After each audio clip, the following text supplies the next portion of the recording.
Hello, it's Monday morning, and that can mean many things, but among those many things, it also means relaxing painting with dice and dungeons. So I'm Greg, I'm here, continuing to work on a dungeon set,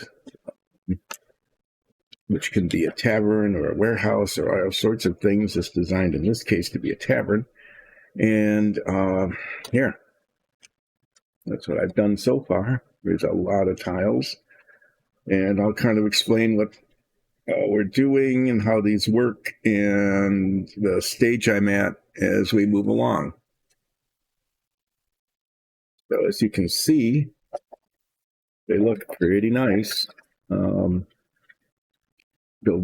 painted the wood, washed it to bring out the grain, so it looks pretty nice. And now I'm working on the stucco part, and you can see where I painted a knot.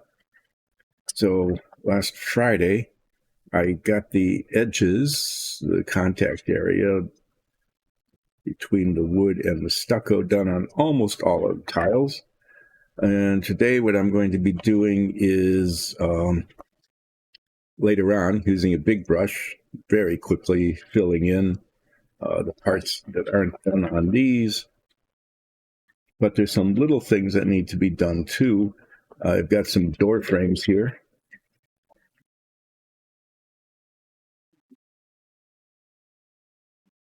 Doors go in, and I need to paint all of these small areas.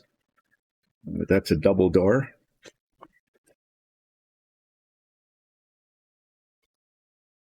And this is a single door. And as you can see, the single door requires a little bit more care. So I'll be starting today doing the two double doors and then the two single doors, getting those done. And then there's other small things that need to be done after I paint the large areas. These are windows, and they're pretty much done except for the mullions that are going to be painted metallic. But before I can paint those, I need to clean up.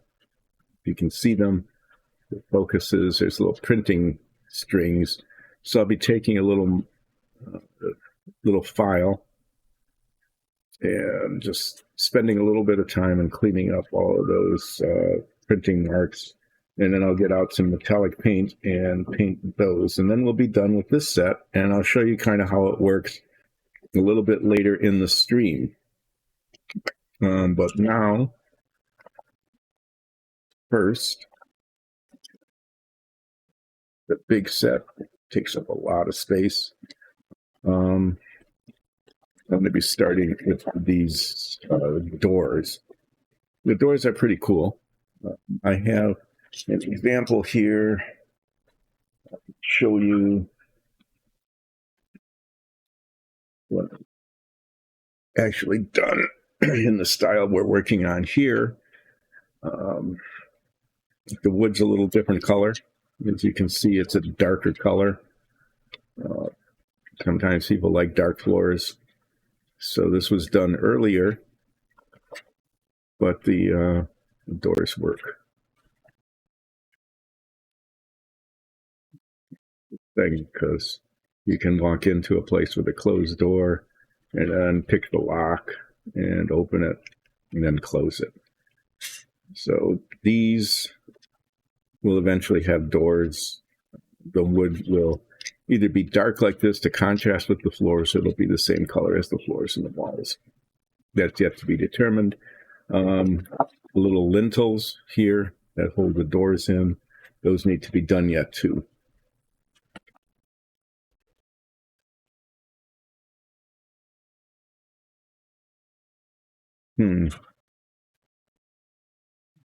That's interesting. Anyway. Oh, this one doesn't have magnets in it. This one didn't really go with the set. It used a different color and a different wash. So it's not magnetized. It was used as an example. So let's put that over there so it doesn't get confused with everything else. Anyway, yeah, I'll be squeezing out some paint. And starting to put some color into the stucco areas, mainly staying on camera. Sometimes that works, sometimes that doesn't. I have this one that was almost empty. It was paint face down, point down over the weekend. And we'll see if there's any paint left in it at all. I'm going to use up whatever there might be. And it's looking to me like there's just nothing left. So, as we do, we just get rid of it. And we'll go back to this one that's fairly new. I'm going to mix it on our mixer.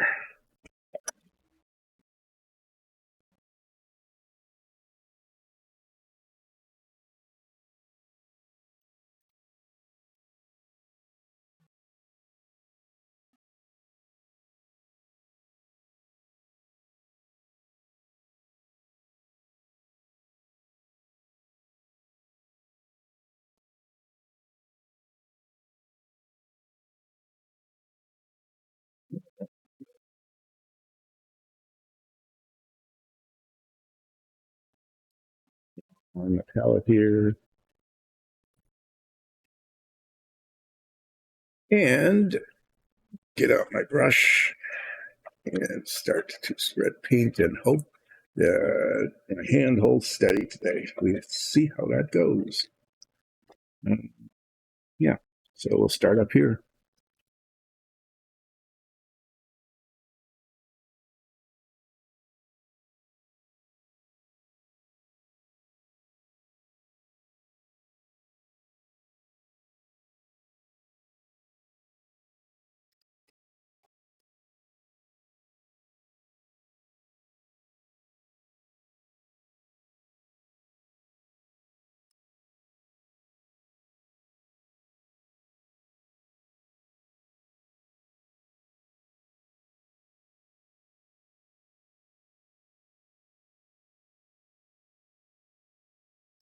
The other pieces, I'll be using a bigger brush to fill in, but there's not much of a area here, so I'm just going to use this brush and do the edges, but also fill in the middle just to get it done.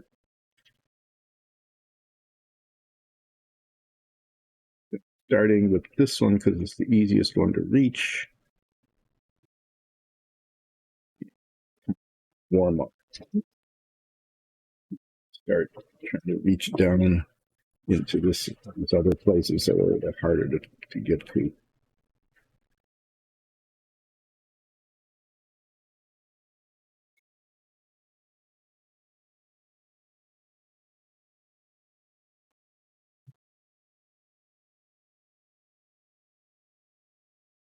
It's also trying to get, the paint on the brush kind of saturated to the point where I want it to work well. So we'll do along the floor here.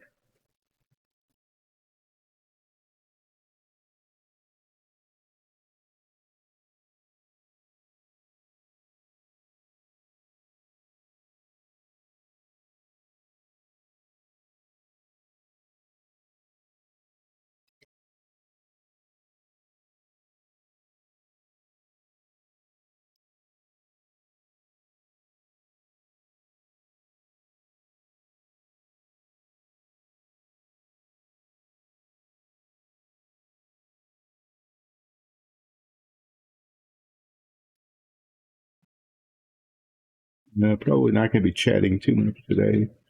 No, too terribly much to say about this other than putting paint to where the stucco is. Yeah.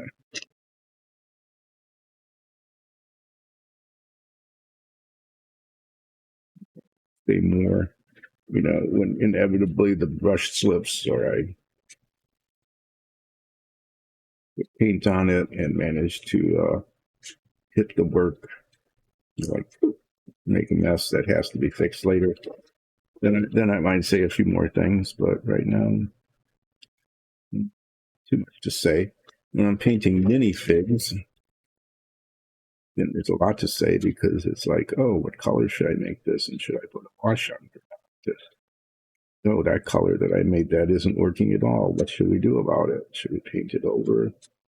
Try to do a wash on it to make it look better? I mean, there's all sorts of things to say with minifigs. There's the,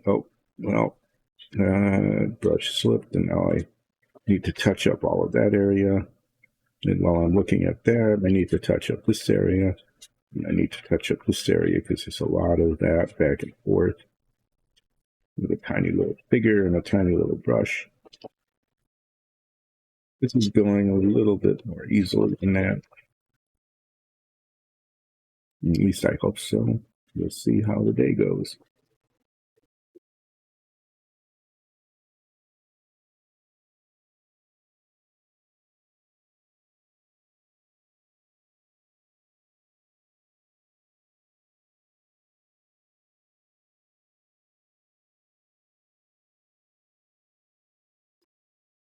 Painting the corners is always fun. You know, it's like putting it's a kind of cliche, putting a round peg in a square hole.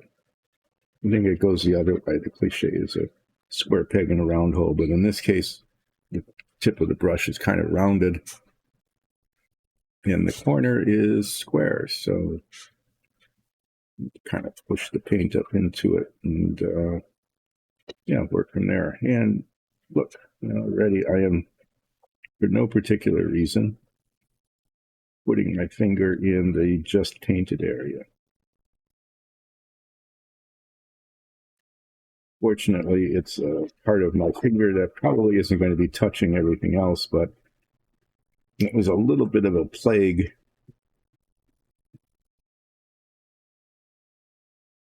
First day I was painting the stucco when I did the first couple, which was a week ago Friday, because I managed to get my paint on a part of my hand that I was then using to hold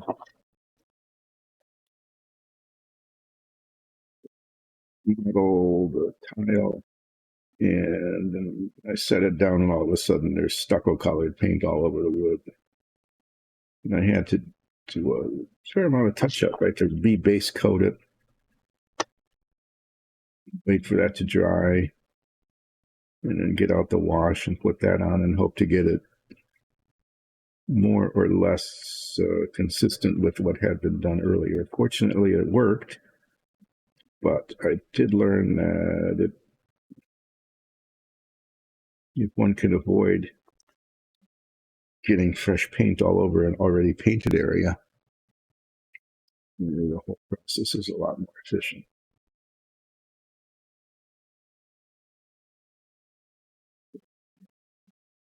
Finger in the paint, but fortunately, as I said, in a place that is not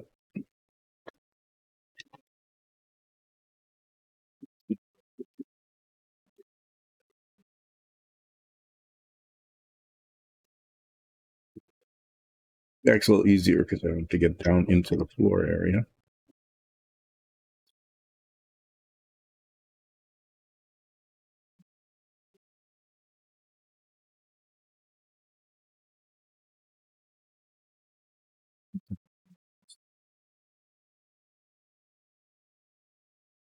Change positions sometimes, or because of the nature of the piece, I move things around and get off camera. And then I usually don't notice it for quite a while. Well, someone mentions it in chat, and I don't always notice that right away because I'm painting stuff and not looking at chat. So sometimes you just get to see practically nothing at all. Hopefully that won't happen today.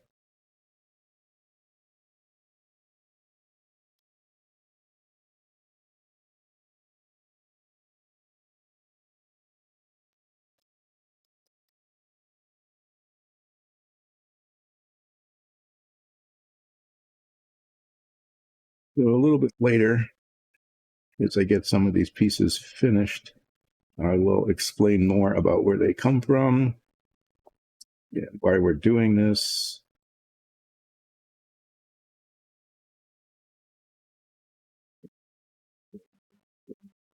work because they're really cool, really well designed, and they give Dungeon and a DM kind of amazing flexibility in how they're used in a campaign.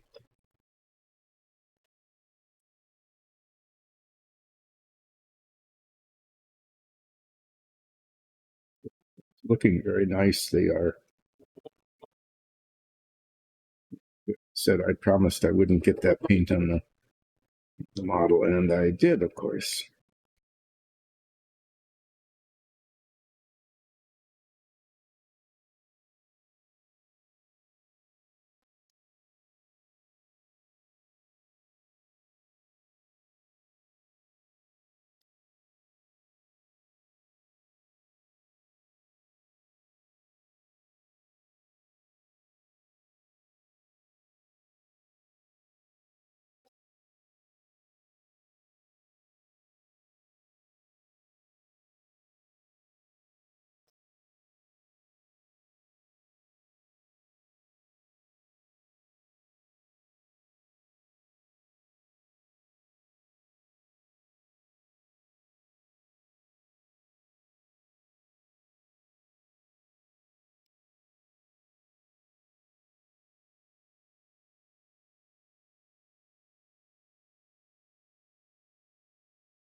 To do is get a nice is not do that. What that was basically painting outside the lines, right? It's like coloring outside the lines. Yeah. So sometimes I can get a little damp paper towel and clean that off before it dries. I don't have to do a big touch up later.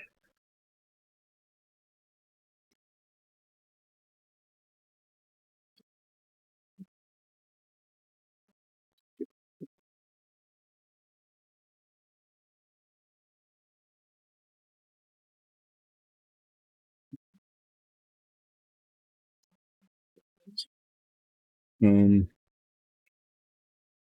what I was saying is I'm trying to avoid doing what I just did, which is to get paint on places I don't want it. And the other thing I'm trying to do is get at least an even line at the boundary between the two colors.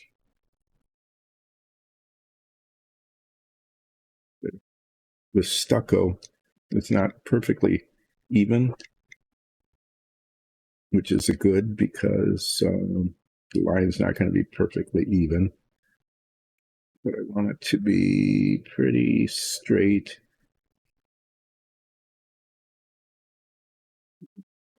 between the wood and the stucco part.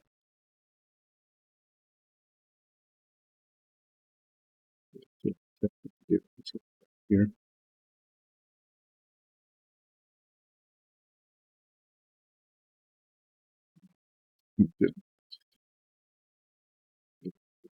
And then this one is actually done and ready to go, except for this spot here where apparently I managed to touch it with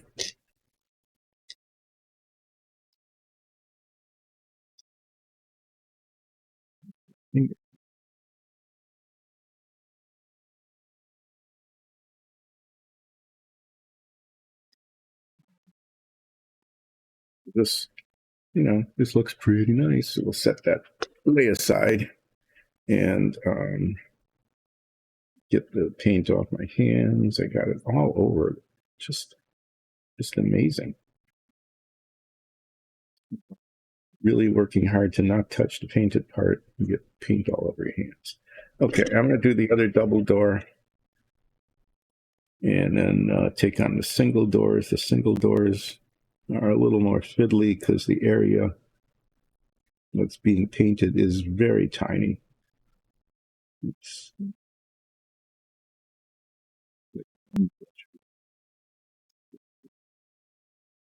super careful getting the paint in the little spots between the boards.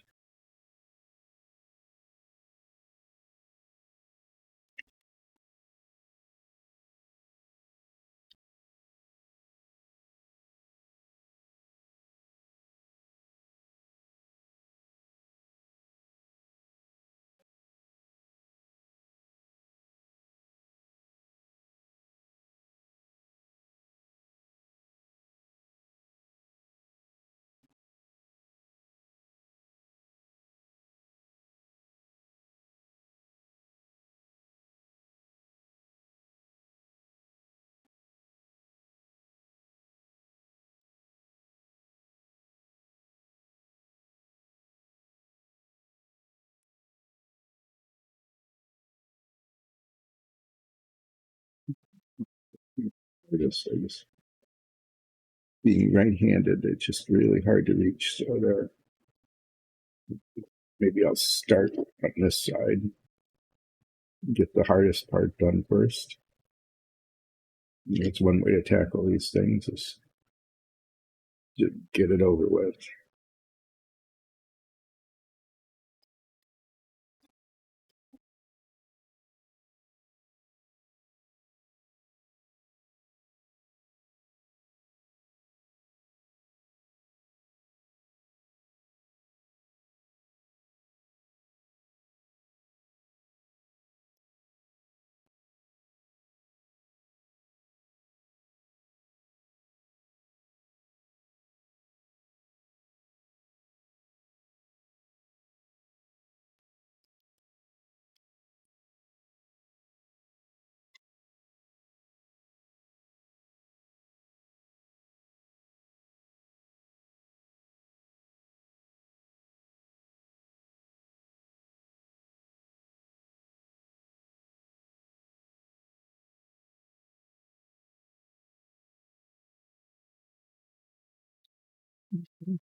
You can tell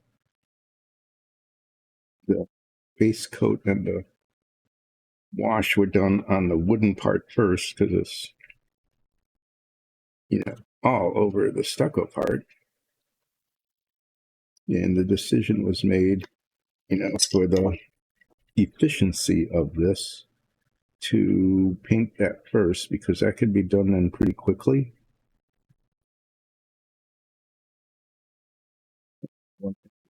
We paint the wood and put the wash on it and not have to worry about whether it gets onto the stucco or not, because that part will be painted over.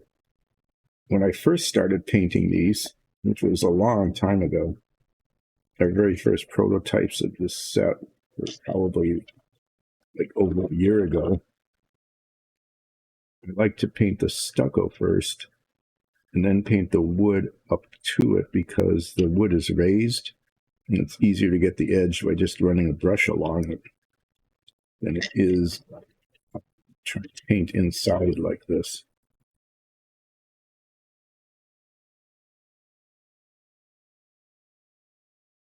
But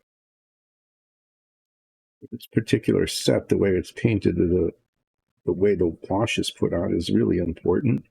You want to make sure the wash covers all the surface areas, and it's pretty uniform across the entire model. And it's just way easier to do that with the largish brush and putting a fair amount on the brush and spreading it around. And so that means getting the brown color onto the stucco and then doing the stucco after. Which means that this part takes a little longer.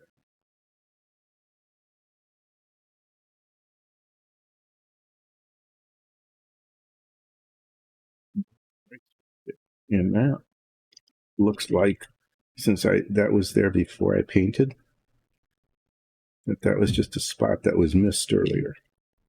So what I'm going to do is fix that kind of immediately, otherwise I'll forget about it. And it's bright enough in an area that'll show while you're using it. And I'm going to do that by just touching it a little bit with the wash that we use. There's not enough there to bother with the base coat and then wash. And I've been able to use a teeny little brush and just get like a teeny little droplet of wash on it. Some other areas that were kind of like that. So I'm going to do that now using this thing called Smoky Ink.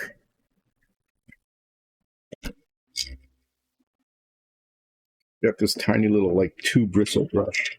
And what this is it's down inside the wood grain. So I can understand how that got missed. The paint just never got down into that spot.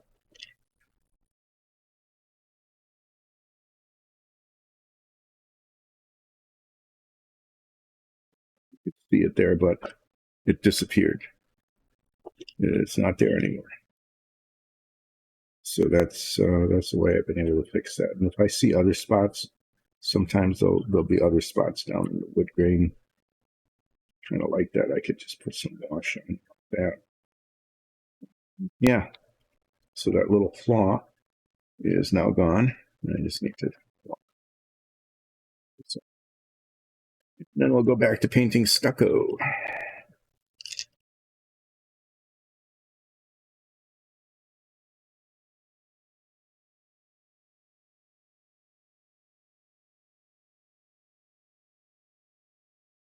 You can see these are painted both on the front and the back. And the back.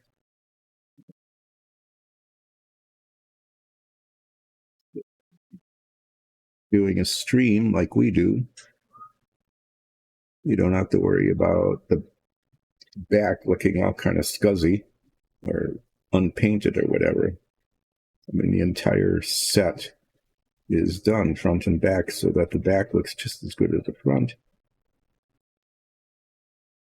And you can actually use then both sides in your stream. People walking up to a place and then walking into it. So yeah, that makes these, as they say, premium. Really cool in other ways as well, in terms of how they connect with magnets in their base. You can just move them around even in the middle of a battle.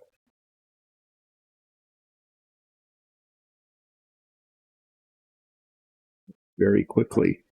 You can move from a tavern, go through a back door, and be in a warehouse using the same tile sets, just reconfiguring them, show the new area that you're in. Very versatile.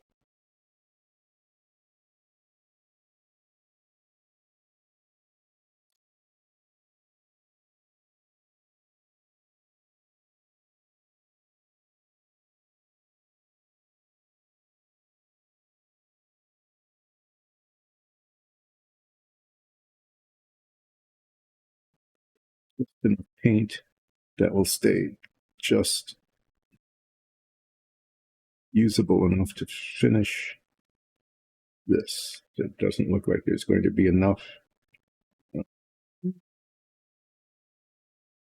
single doors, but that's okay.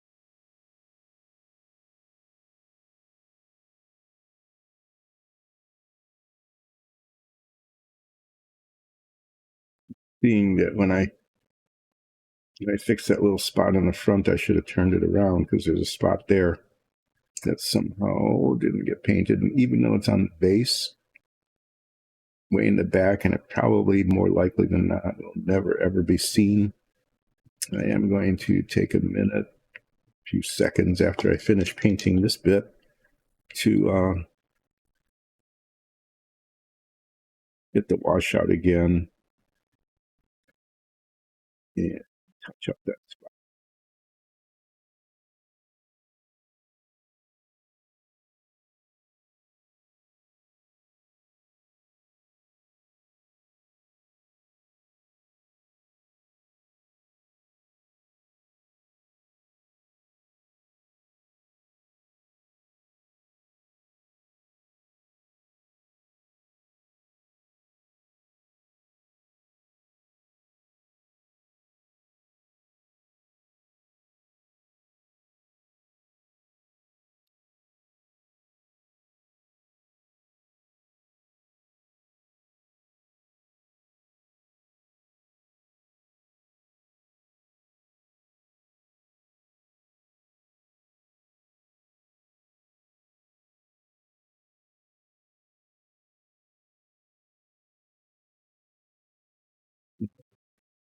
Paint is pretty much used up. It's just, I think I can just scrape just enough out of there, get enough on the brush to fill in this area, and we'll waste just a little bit of it there.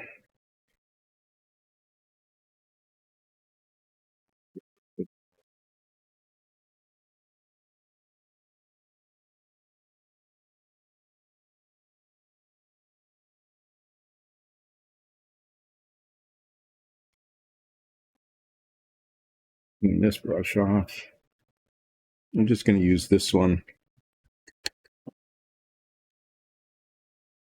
do little bits of touch up with the wash. Control it enough. That's a pretty large spot there that I just need to hit. And then there was a little one here. And then there was another spot. I think I touched the painter on.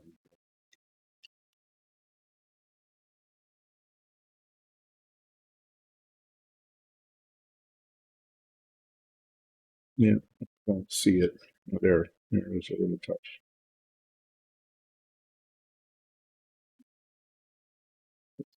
That one's done too.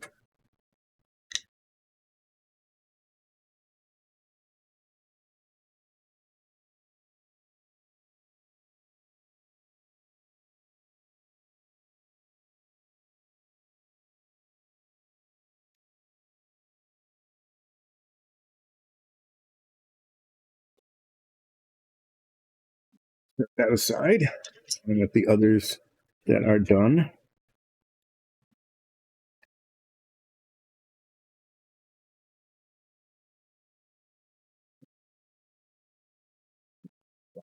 Wooden floor part. Got this out. I'll just do it real quick. Touch.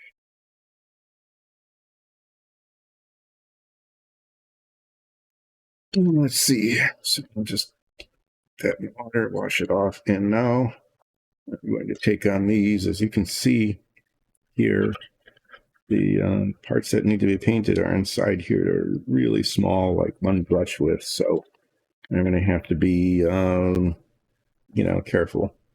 And once I'm done being careful with these, assuming I'm successful, then I'll be doing some things where I need to be less careful.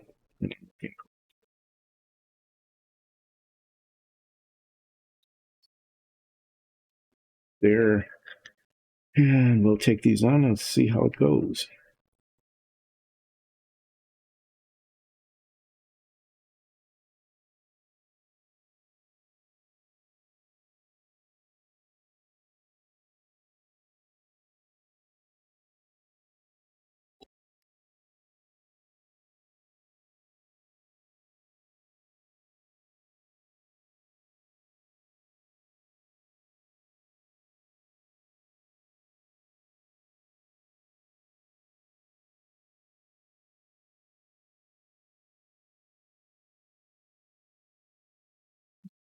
Get less than thankful about the wonderful realistic texturing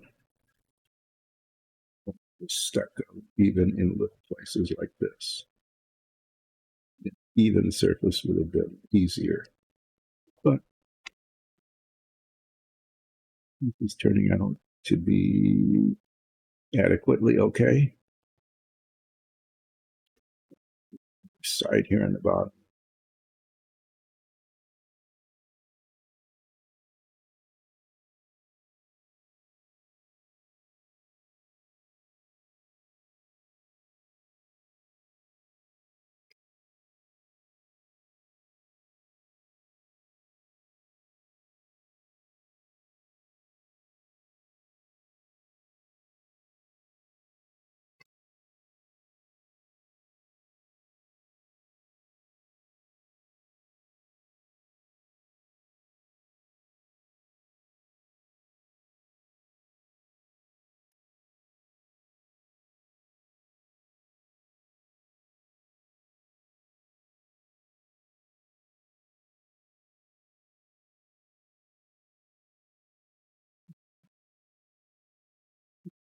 Bigger ones on the top. Easier to reach, but longer.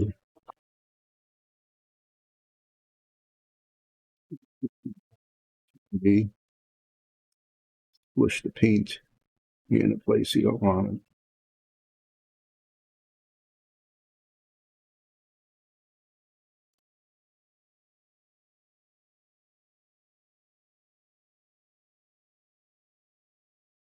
Yeah, this is how one of these little pieces like this can take as long to paint as, say, a big one like this.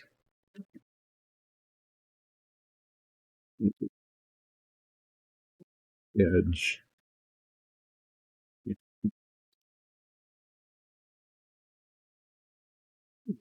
Touchy work.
So you can see that actually ends up looking pretty good.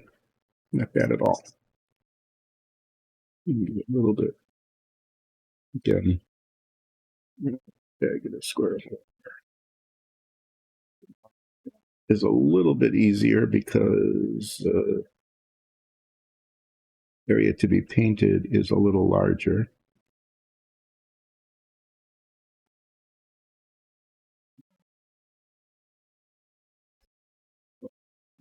Do is make sure that you don't say, oh, this is easier, so I'm going to go quickly, and then just make a big mess anyway. Take our time and get this done. And we'll do one more door. And then I get out the larger brush and fill in all of the unpainted areas on the wall tiles. Go fairly quickly, but I also need to be careful because it's a larger brush and harder to control. And so it's real possible. I know it's possible because I've done it to bump the brush where you don't want it, or start moving too quickly and just paint in a spot.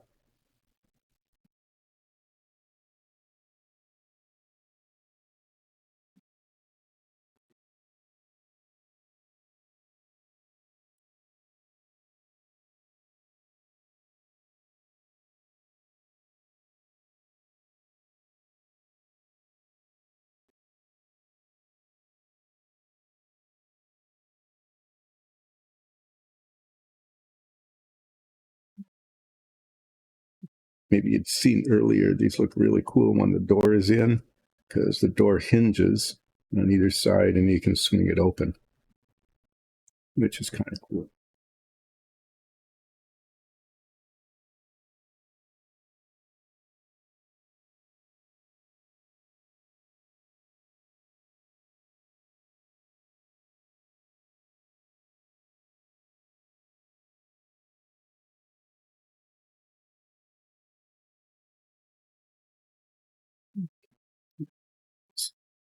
It was just, okay, I'm going to be careless. Let's do that. Let's be careless. Things are going okay, so let's mess it up.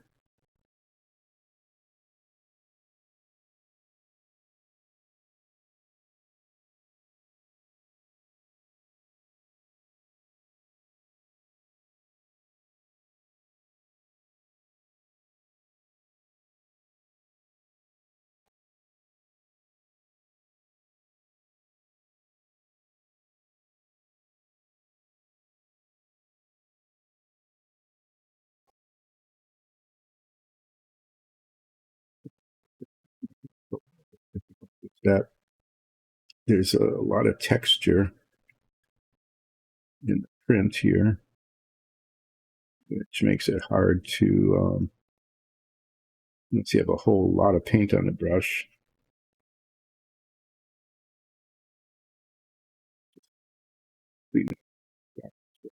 Other, you have to get the paint down into the texture. So that means having more paint on the brush than maybe you'd like, or brushing it over more than once. And every time you move the brush, there's a chance it could. Anyway, almost done this one.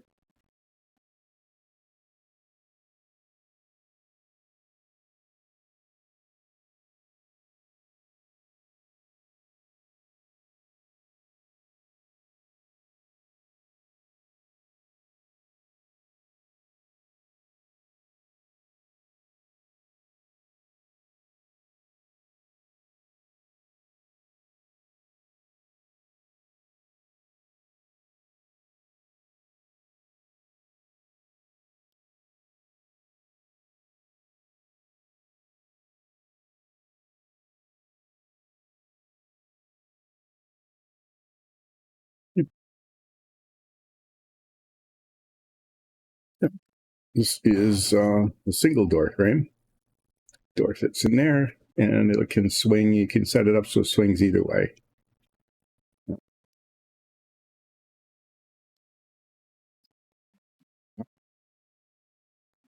clue. I was able to get this paint there on that point. I mean, seriously, no idea did that. So I'm going to have to touch that up. This paint is pretty much done, so I'll just use this little brush and get enough of this stuff off the top of the bottle here to touch that up. Disappear into the dark ink color.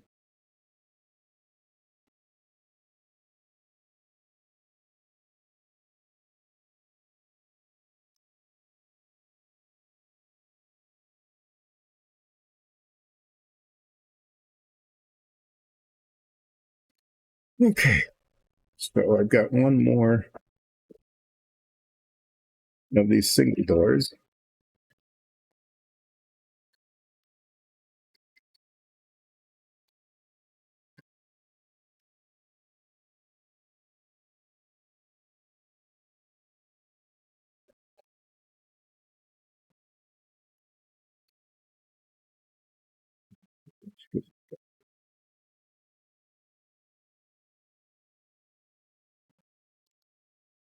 Just get a spot of paint about like the one that I just had.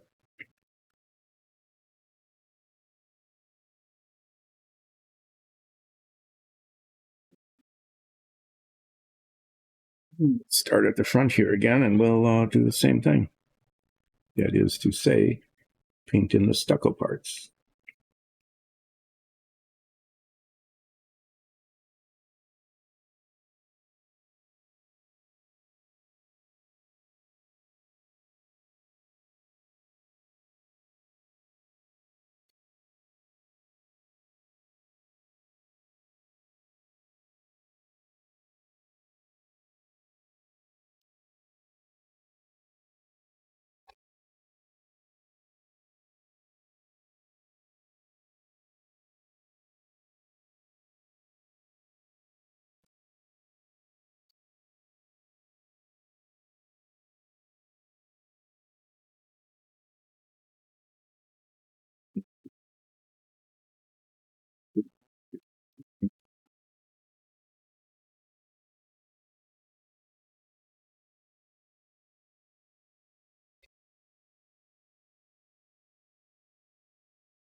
Using my hand.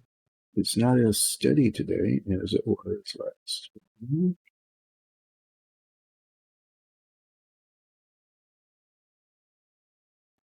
Decided to get up at 5 in the morning, drive my wife to the train station, going to Chicago to visit my sister.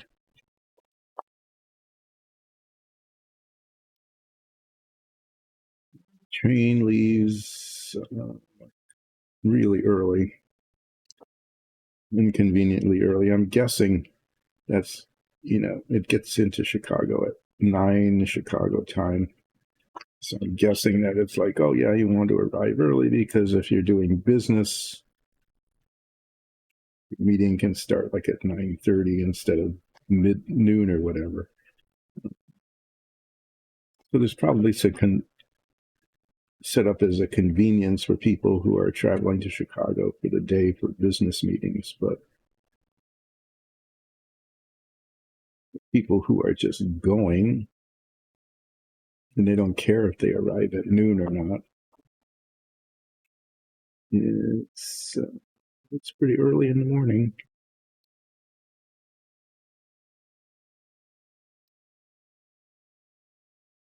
Anyway, I got a little sleep after I got back, but yeah, it's not quite the same as. Oh, wow, that was good.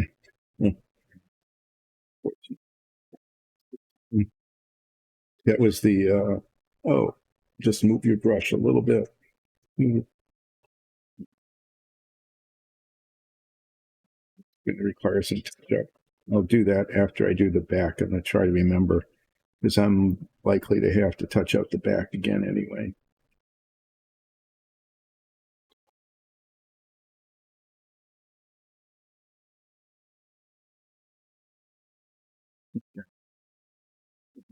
Here, and we'll get these panels in.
For some reason, this one is taking less paint than the last one, or either that or I squeezed out more than I thought I did.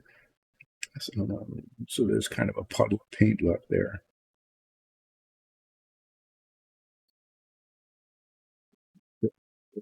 So what I'm going to do is use it up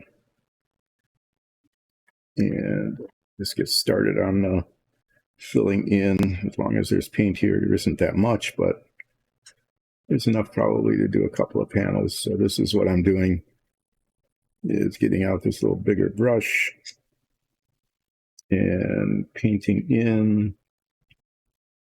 the parts of the panels that I didn't paint when I did the edges. See, that goes pretty quickly, assuming I don't get the brush all over the rest of the work. And there isn't a lot of paint here, but I can get probably like 3 of them done.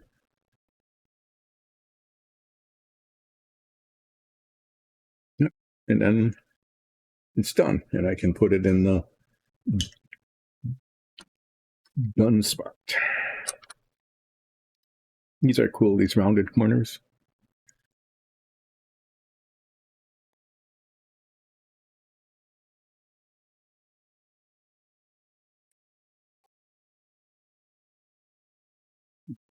Enough paint to finish one side of a rounded corner. Like I said, there wasn't much there, but I didn't want to waste it.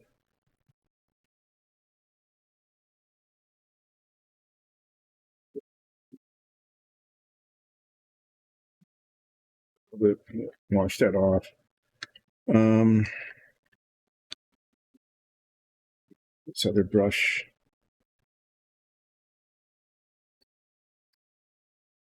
And as I noted, I had slipped the brush had slipped earlier in the back of this somewhere in the front. There's some spots that need touching up.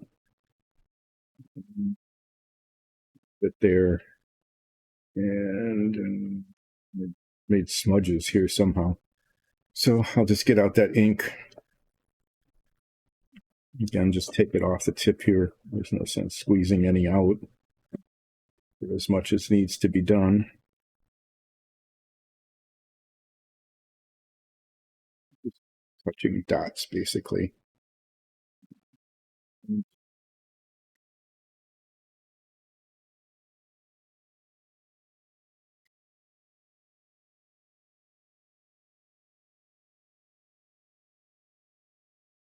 Okay, this looks, huh. Okay, this is weird. I totally didn't do this. There's a whole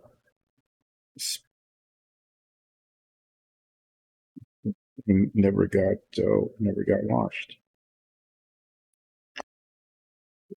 It's enough on the bottle cap here to get this done.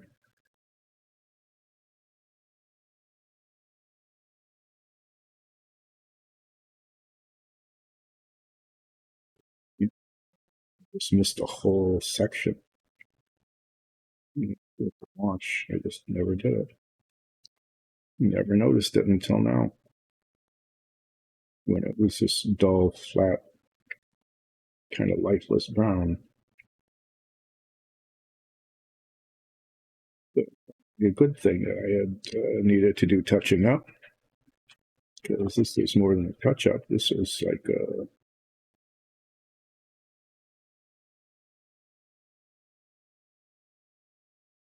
whole section just got missed.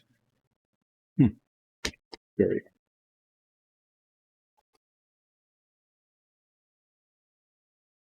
Yeah, sometimes that happens. I've just found it that you get near the end of something and you look at it and you just see that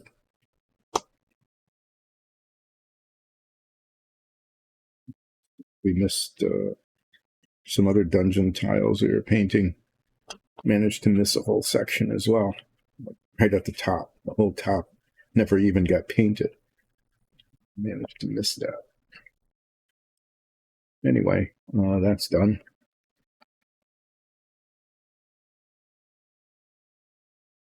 This is the same brush I'm using for other colors. Put that in the done pile.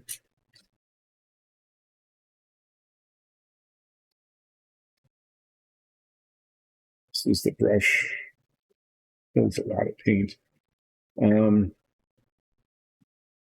There. All those. They all have panels like this.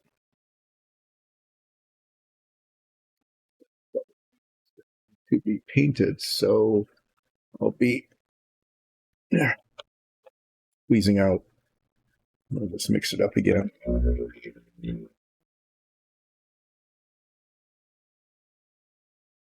Hey, who finally joined in? No, I didn't do a flip. I've been waiting for you.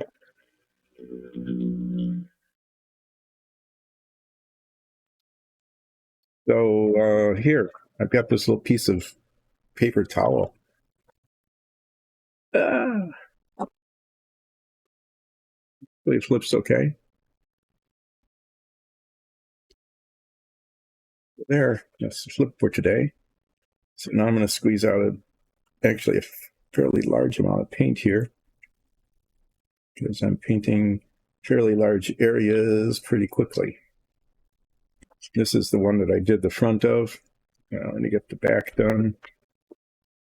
And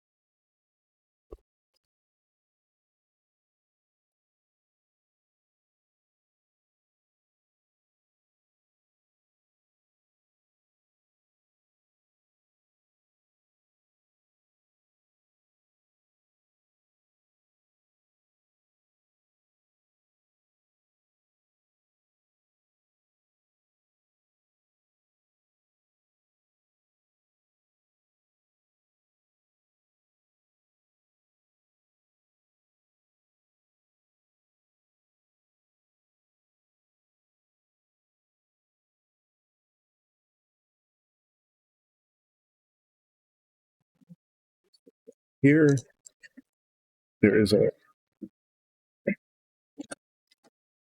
these out of the way. I'm going to set the done ones up there.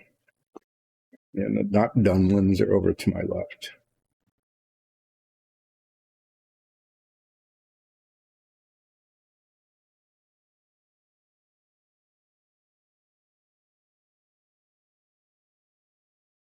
This is just basically painting walls.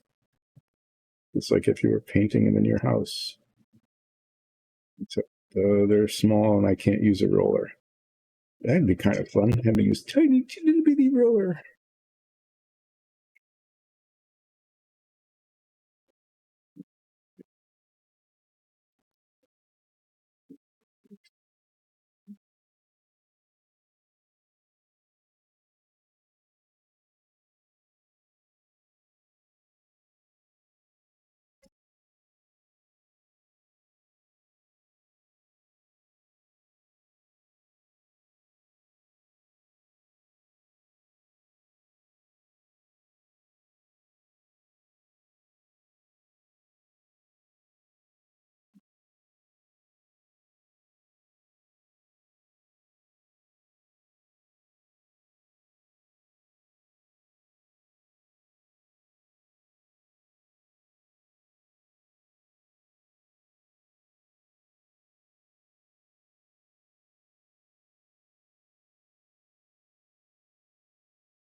No clue.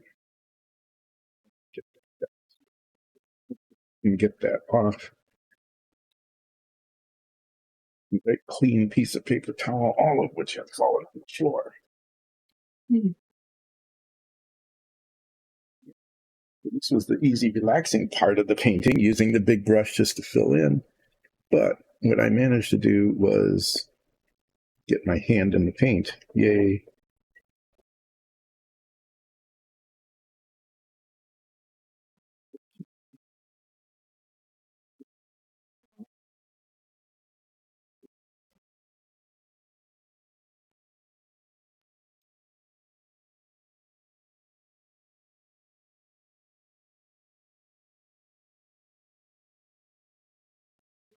Need to do here. That's aside. I check to make sure that I got all the surfaces. Is try to figure out which of these fingers was the offending one.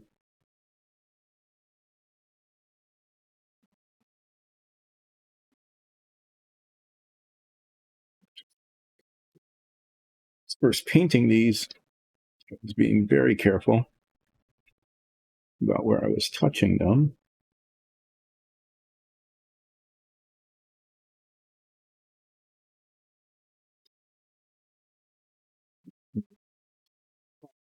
Letting my fingers get into the stucco areas. And apparently, between Friday and today, I forgot how to do that.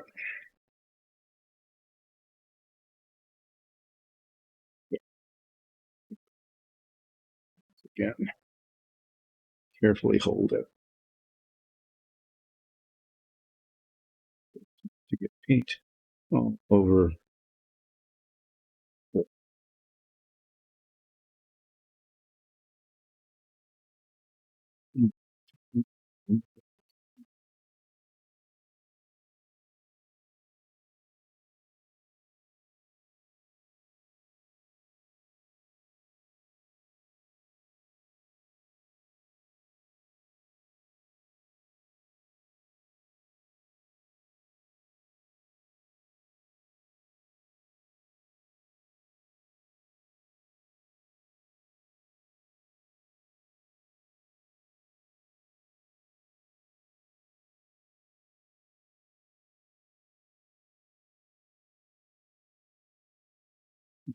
And then check to make sure that all of them are done. Yep. Put that in the done area. To the next one. Holding it on the top and the bottom. Yay.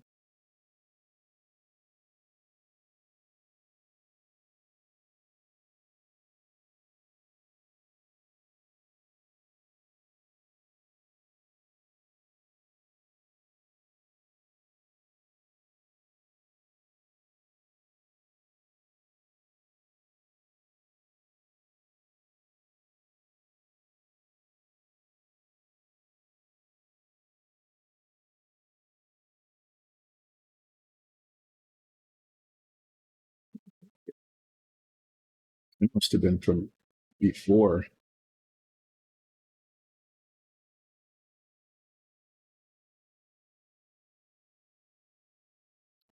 Right there.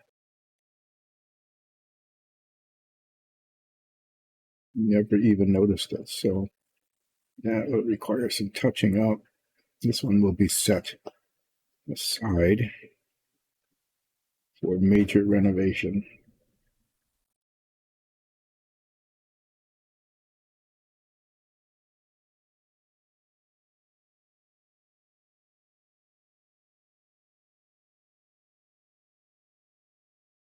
I'm going to set that here like that. See that slot there? There, so that I can see it and remember to fix it.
Too much paint left in the well here. I'm just going to do one of the single holes.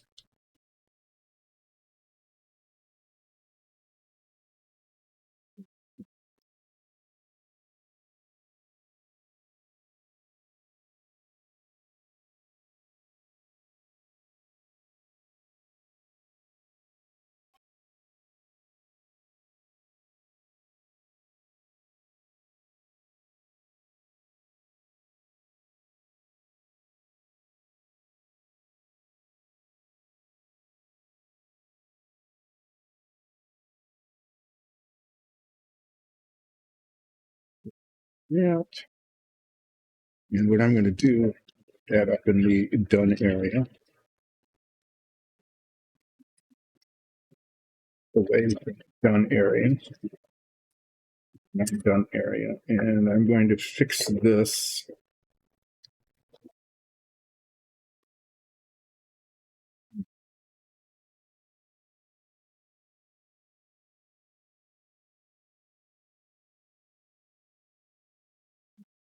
Yeah, and fix this right away.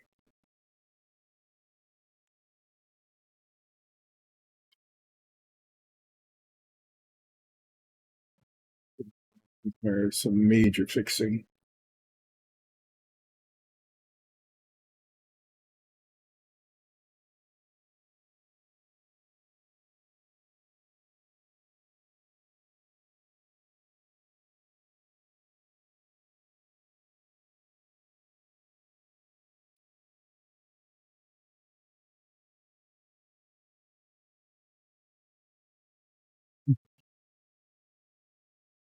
Just want to get that out of the way. Put this in the done area.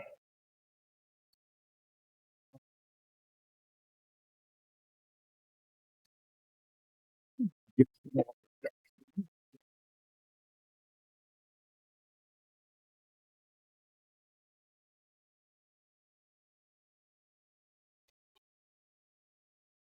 Okay.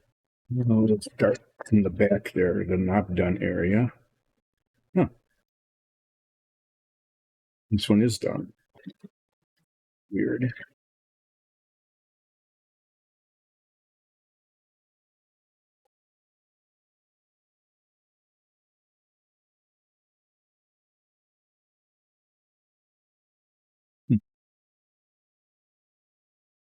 These were finished. And fine with me.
Really close in color to the main coat. In fact, it has the same name. Fortunately, it's light enough so it's obvious if it's been painted or not. And of course, if it weren't obvious, it wouldn't need to be painted, which is not the case. I mean, if you couldn't tell whether it was painted or not, then you wouldn't need to paint it.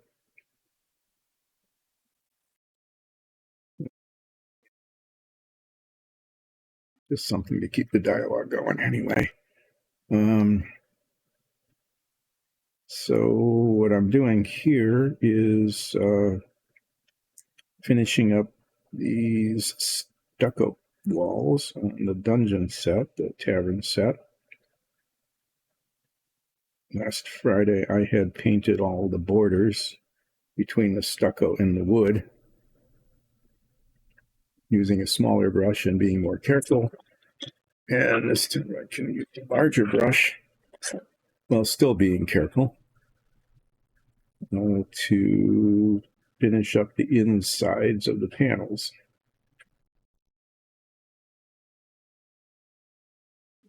Much more quickly than using a brush a tenth this size.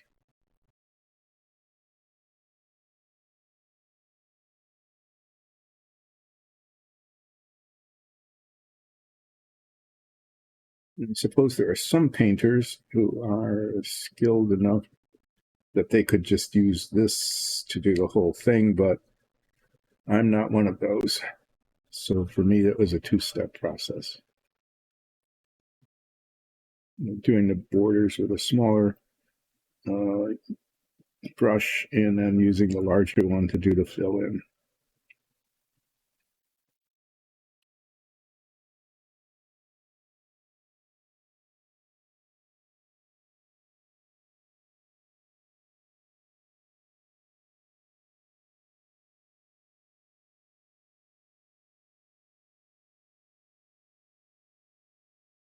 And I don't want to get too close to the edges, but sometimes, like up here, it just wasn't coated very well. So I'm going to do my best, do what I just did there, which is to get paint up into the area that wasn't quite covered very well.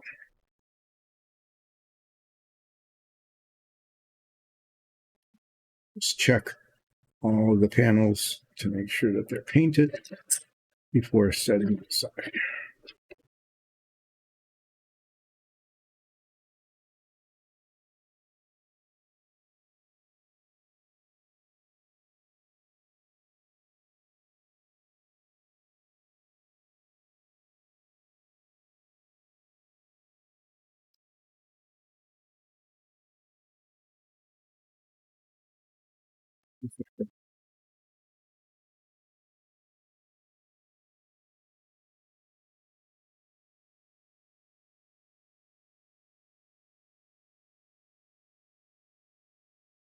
I've been careful. Get my little finger into the paint somehow because I stopped being as careful as I should about where I was holding these. Ounce of prevention is actually a very good adage.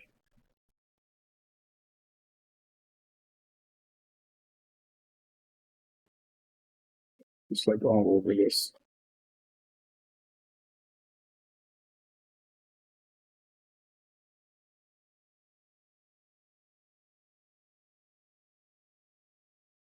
Yeah, that's dried too much. I'll fix that with the wash. So this is going to be another one of those. Set it aside until I used up dark sand paint and then I'll do some repair.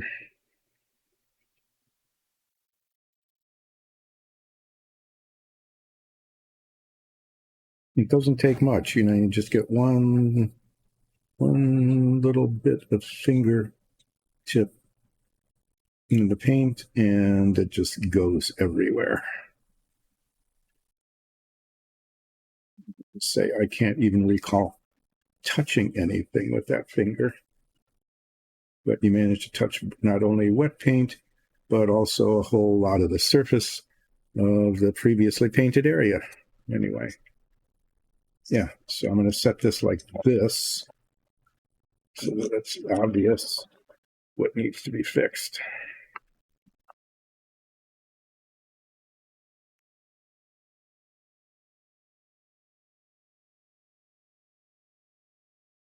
As I'm putting this paint on, you can see that the wet paint is quite a bit lighter than the dark paint, but like most paints, it gets darker as it dries. And it's exactly the same color, so hopefully, at least it says so on the bottle, colors are consistent from one bottle to the next, and it will look okay.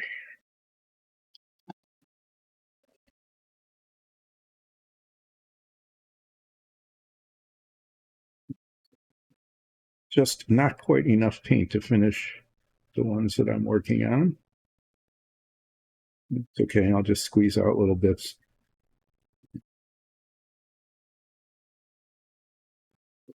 Too terribly much to get it finished.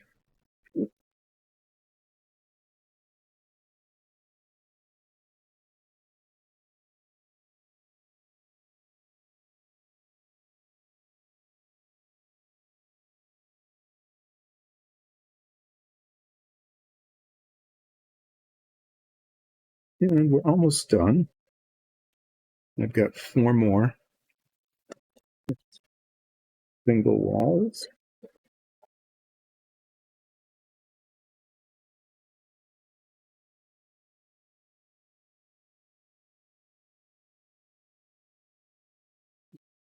Be the last, second to the last panel, I guess. Looks like there's enough maybe to do, squeeze it all out, the bottom half of this one. There's hardly any of that, anything left to paint this color. So what we'll do is squeeze out just a little bit of this.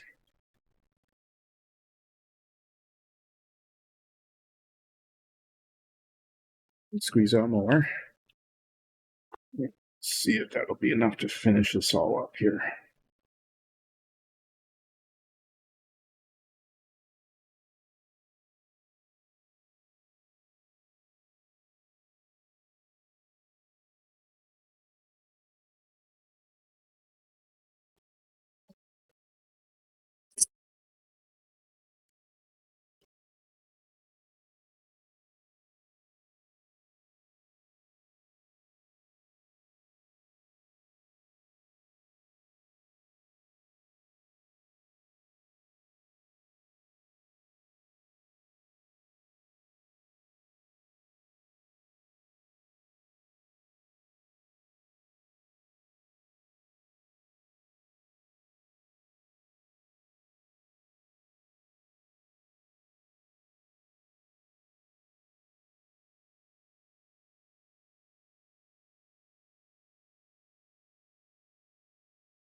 The 2 more of these.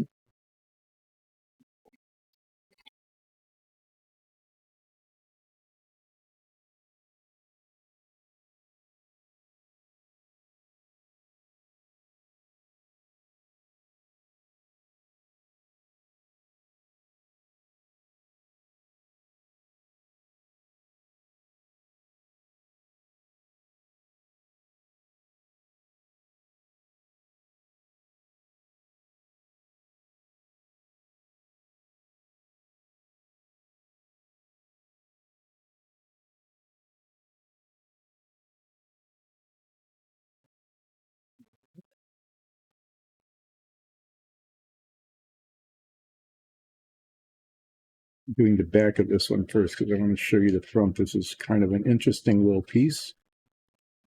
So, to do in our dungeon sets is always have these little cool little bonus things. And in this one, it's got doors. The doors are pretty cool. This one has a trap door there.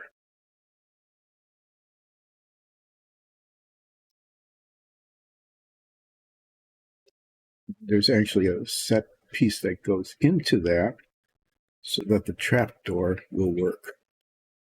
That's not here yet. It will be, but what I'm going to do is squeeze just enough paint left on the brush to finish this off. Yay. I'm going to leave this one out, and I'm going to paint the inside of that black, because when you open the trap door, you're going to want to see like the entrance to a cellar or a secret room or something of that sort. I mean, it could be as simple as that's where they keep the extra beer, or that could be, like the hideout.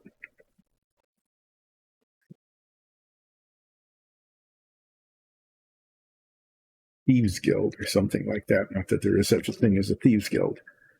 So I needed to pull this stuff out again. This is the smoky ink that we've used as the wash for the models because I got fingers all over this. Ink is dark enough that I can touch it up, pretty much make it disappear without having to re-base coat the whole thing, which I had to do a week ago on Friday when I made such a huge mess that I had to actually repaint the base coat a couple of these pillars. Okay, so that one's done. What I'm going to do now, clean this little brush here and get all of that paint out of the big brush. And then I'm going to paint in the trapdoor. And after I'm done painting the trapdoor, I'm going to be taking a short break. It's a little bit early, but need to do that. And they're going to, I'll show you what we're going to be doing when I get back. So this will take a little while, getting the trapdoor, getting this cleaned, getting the trapdoor painted. Blind, hi. Hi, Frequent Flyers Mom. Thanks for joining in. You missed the flip.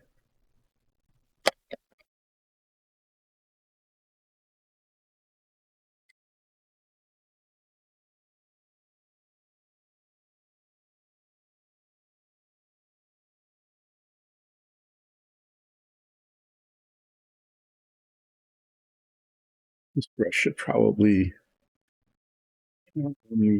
get a real thorough cleaning in some denatured alcohol or isopropyl or something, because there's a lot of, you can't really get the paint out of it, and it's getting kind of gummy. It stiffens up. So we'll do that maybe a little later. So I'll be using this brush, and I'm going to be using this model color black. This is a really good, very flat black. We have like 3 different blacks, and some of them are pretty glossy, and there's time and a place for that. And in this particular case, we just want it to be lightless.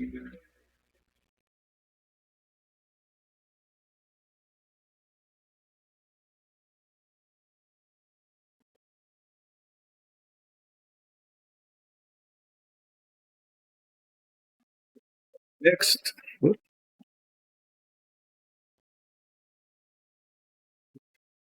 I don't know if this will work or not. So I'm actually just going to put the paint in there and then spread it around. Let's see how that works. What can happen? Okay, so there's a spot of black paint, and I'm just going to spread it around, all around the edges. And it looks very shiny, but it will be very, very matte. A nice matte black when it dries.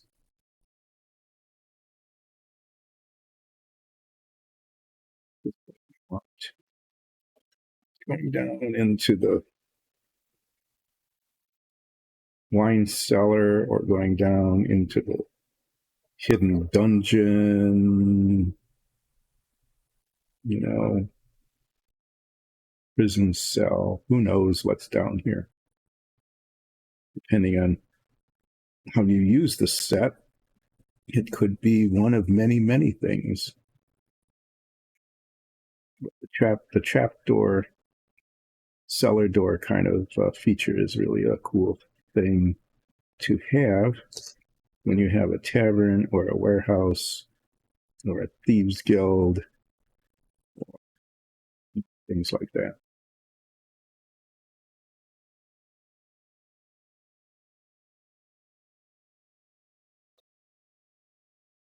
leave this out so we can see it after it dries. Like I said, it looks pretty shiny now, but this color has, at least in the past, dried very nicely matte. Looks like there's like bubbles in it or something. Never had it bubble up on me before.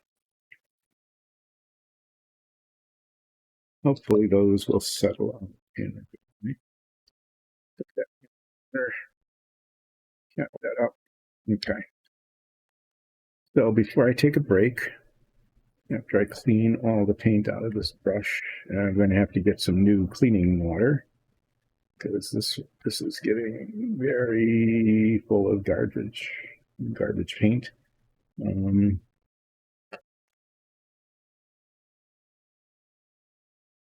Is set has some other features. It's got the doors that we showed you before, but it's also got these windows, these window tiles. And these are going to be painted metallic. Using this stuff called gunmetal. In the past, we've used a metallic color called steel. This is about the same color. It's a dark, shiny metallic kind of thing. This behaves a little bit more reasonably. It's a little thicker than the very thin airbrush intended metallic color. But there's all these little printer strings in it. And so I'm going to be getting out a file and just spending some time going around all these mullions, clearing out all those strings, because once they're painted, they would really show. And there's 4 of these. Be bringing these into play.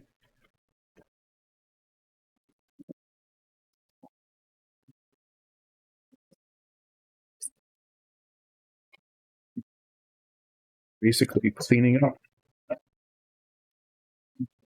windows in there and then painting them, and they will look really cool. And then this will look very matte black.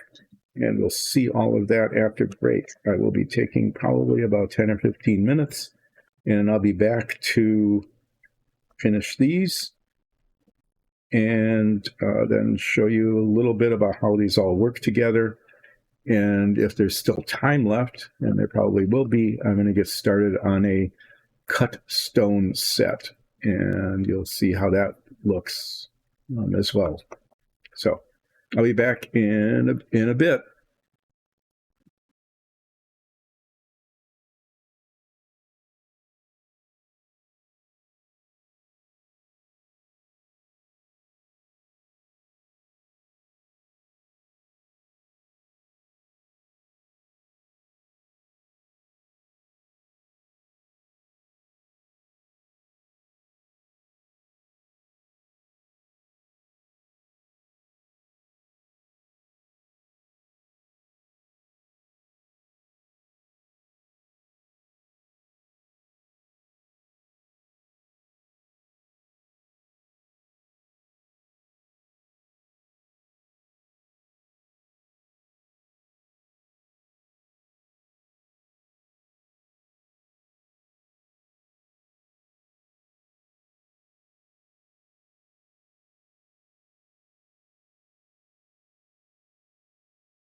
Well, it took a little longer than I thought.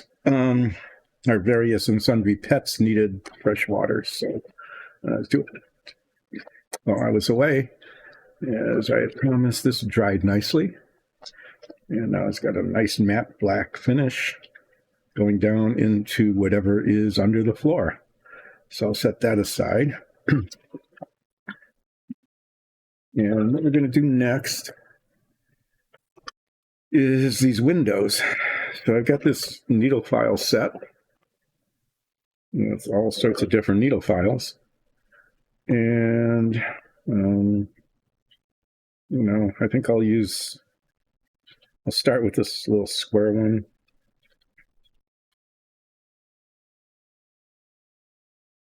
It's, good ones. Big flat one here, but I think this will maybe work best. There's a handle that goes with it, but for this job, I don't think I need it. So take off my glasses so I can see close up. Then we'll grab one of these, and basically I'm just going to file all of the, there's a lot of edges, but they all need to be cleaned up.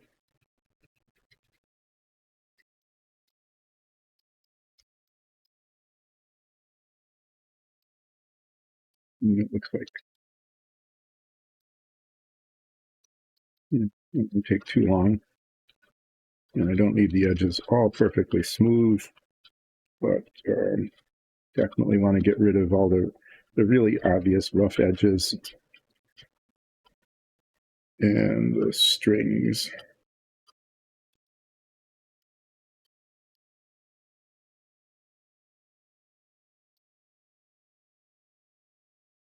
And do it on both sides because sometimes they attach on the other side.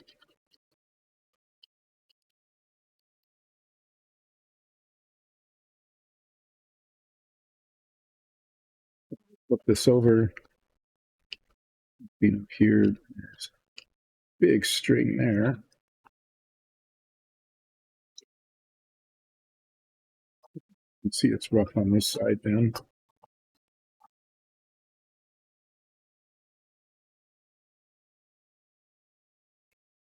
One of our various and sundry pets that needed water. That's why the break took a little longer, because I needed to fill a bunch of water dishes and things. This one doesn't seem to appreciate it, or maybe he was just thanking me. That might have been it. More likely, just complaining about something, because that particular cat likes to complain about something.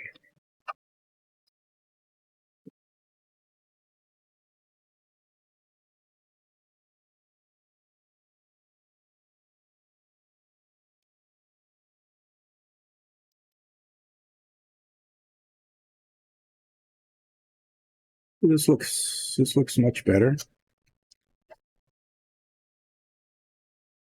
And that aside, and do the next one. This one's kind of a mess to begin with, so it'll show a lot of improvement.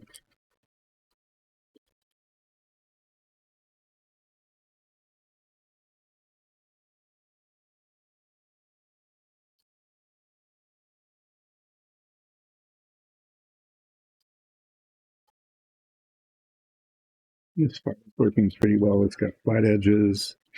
It's got like nice 90-degree angles that get into the intersections there, is cleaning those up.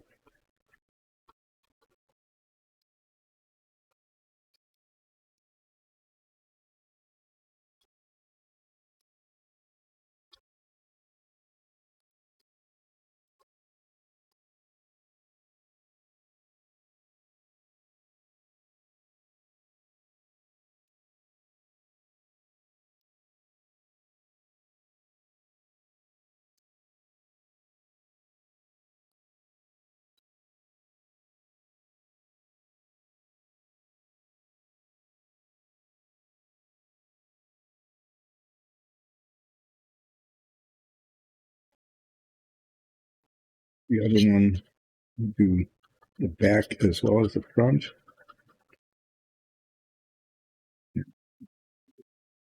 Just go back and forth a couple of times to make sure that it looks pretty nice. Perfect, but pretty nice.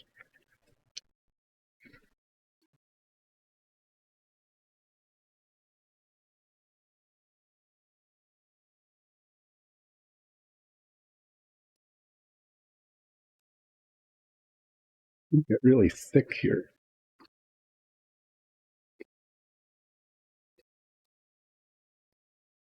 Do some filing just to give it a better shape. But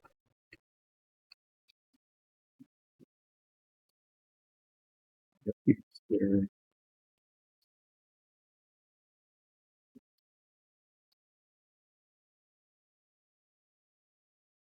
I think it doesn't necessarily look really bad, but when it's painted, all these little strings and irregularities and things will show.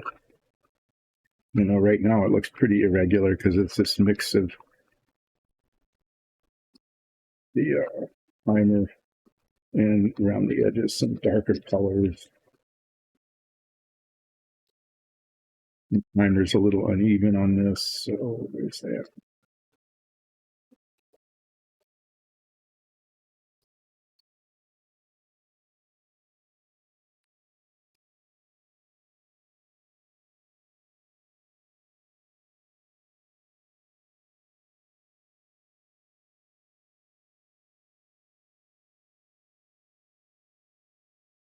We want this to look good. It's a nice feature of the set, the windows.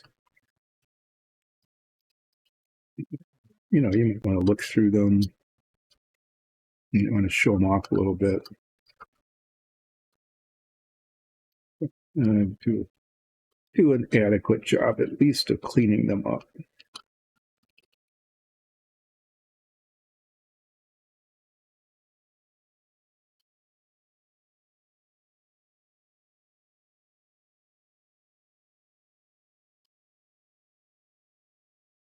Actually, kind of amazing when you look at it. That the 3D printer can even print this kind of thing.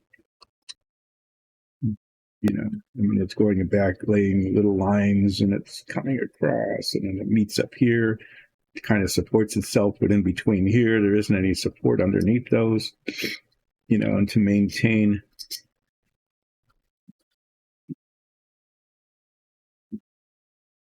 uniform thickness, and anyway, it's surprising it even works. So that there are some of these little threads. Printer head is, no really big deal considering what it accomplished by getting it done at all.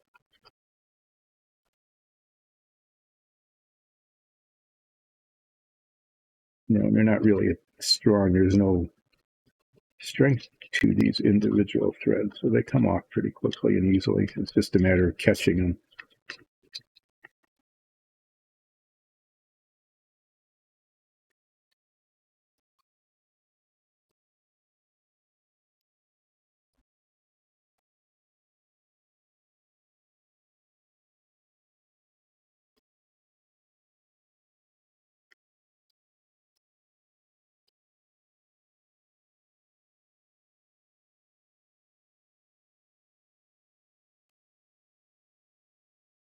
So when I'm done painting these window mullions, I'm going to be setting most of these tiles aside because I'm going to be doing another set, a cut stone set that's already been started. But what I'll be doing is some touch-up. And was the touching up of the base coat, that is. Once that's done, I'll probably just do a few, just to show what's the next step of the accent bricks.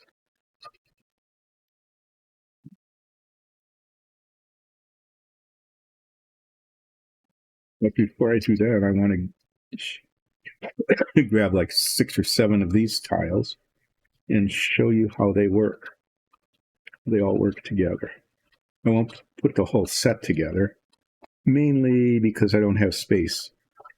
But I can show you enough of them so you get a sense of what an entire set of these tiles looks like, and also the wonderful features that they have that make them really pretty spectacular compared to a lot of the things that are on the marketplace right now. Um, there's just a whole lot of I mean, they not only look really good, but there's a lot of features that make them, I think, really useful to any DM doing a campaign. So looking good is one thing, but the functionality is sometimes even more important than the looks. So I'll be showing that after I finish painting these mullions in, which will be, I don't know,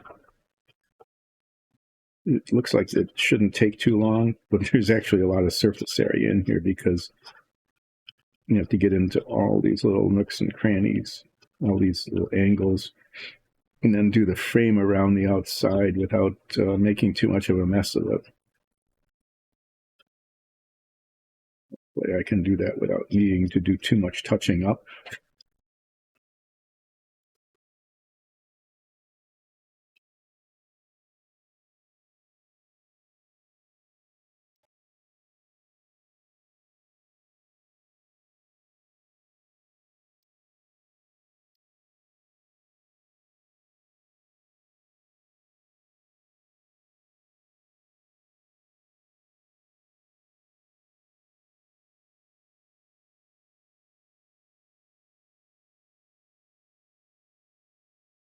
So sometimes these are supposed to be where panes of glass go in the window.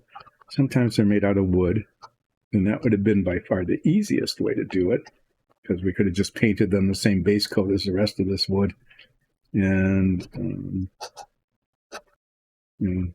put the same wash on them. But what we've done in the past, and it looks really good, and so we're going to do with this set as well, is paint them metallic. So it looks like pretty much like leaded glass.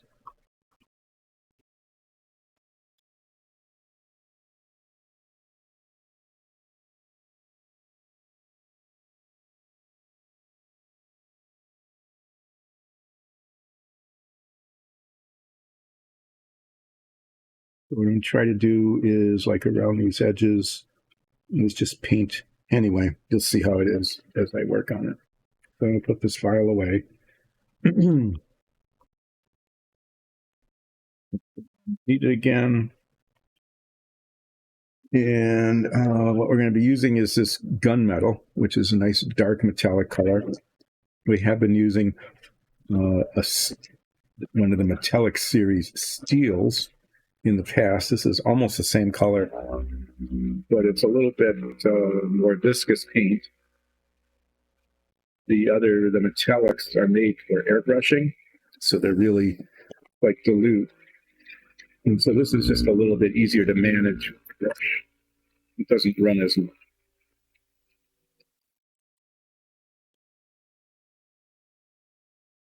This thing here,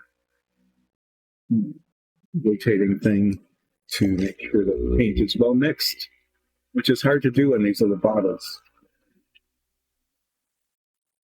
Shake it all you want, but it doesn't get it nearly as well mixed as this thing does. Okay, so yeah, that's pretty much on screen. That's a good thing. Put some of this in the palette.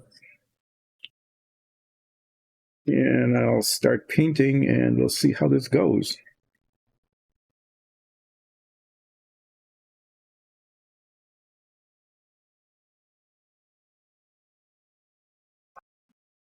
To paint one of the edges here.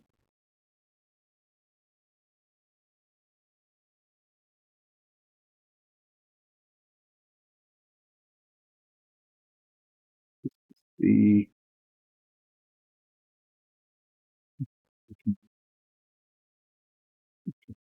too bad.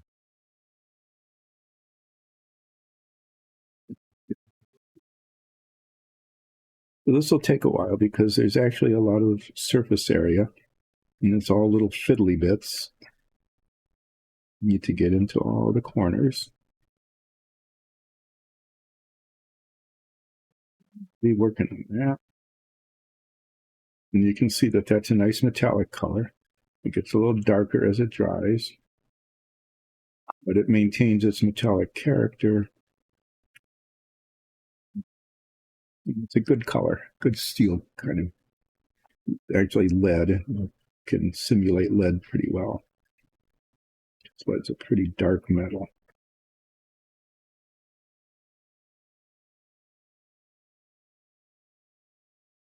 Painting the surface of the, I think they're called mullions, getting the intersections, and then I'm going to go and paint the perimeter, the edges. And then I'll go around to the back and do the same thing. So what I want to do here is you can see that there's a frame. So I want to paint the frame metallic, kind of like right up to the edge, just like that. I think by holding the brush sideways like that, looks like I can get it right up to the edge without really going over.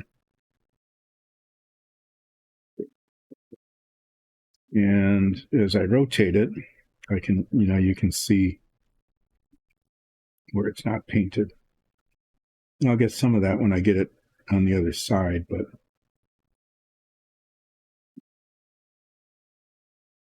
like this needs to be painted from the front. Like anything else, once you're done, you just look around the whole thing to make sure that it looks good. So I need to paint this side frame as well.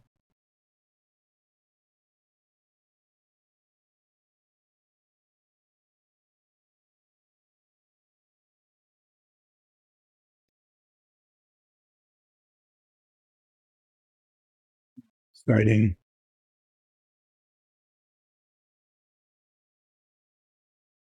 Decide whether that whole frame should be painted metallic. And, if that's a piece of metal, then this should be metallic also. I'm just going to do that.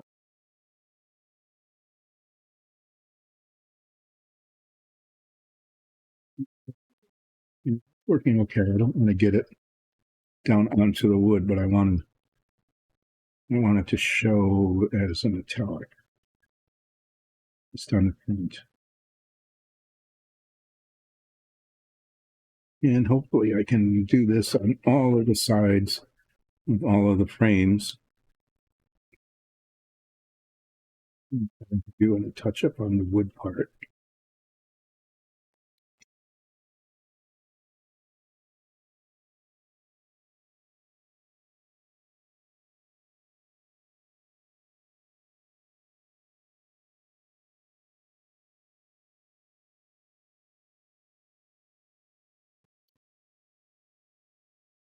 Do the back now, and then we'll go all around the whole thing and catch all the spots that didn't get painted.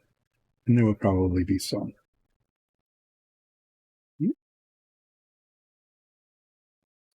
Bring the underside. This whole thing is unsupported, and so to catch that string and pull it off.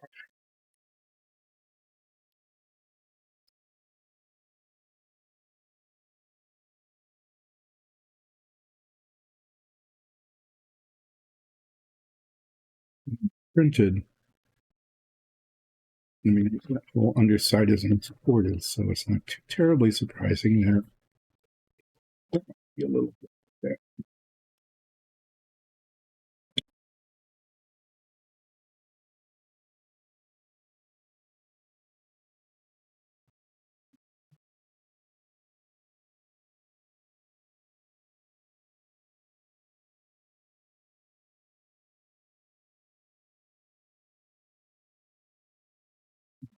You can move the cross pieces, and then I'll do the edges. And then the next one, maybe I'll do the edges and then do the cross pieces. I don't know. Maintain some variety. But what I can say is that it looks a whole lot better than it did with just the primer and the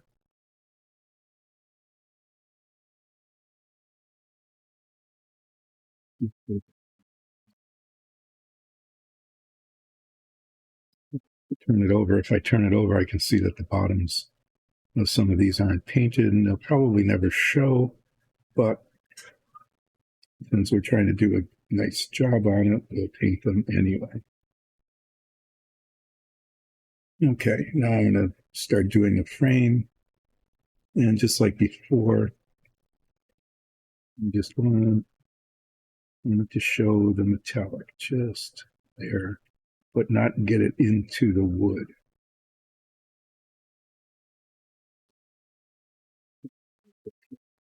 So,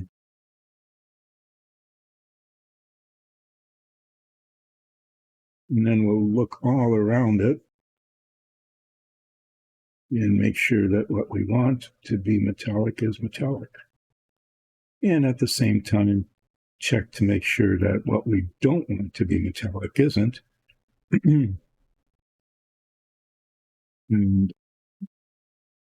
to do some touching up if necessary.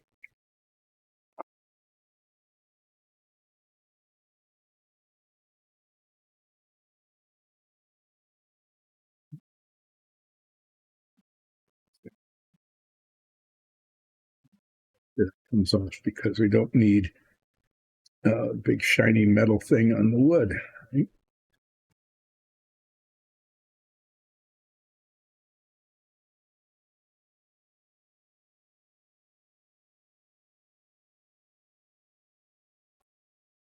Yeah, it isn't so much intentionally. I mean, it's just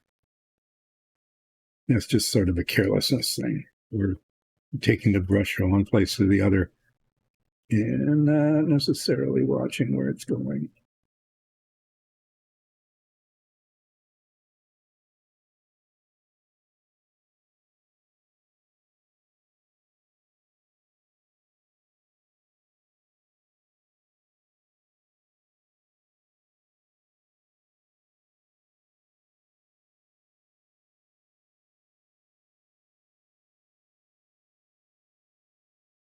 Looking down at it, like that corner. And spots there that didn't get painted in the intersections there. So I'll be rotating this a little bit more after I finish painting across the top. And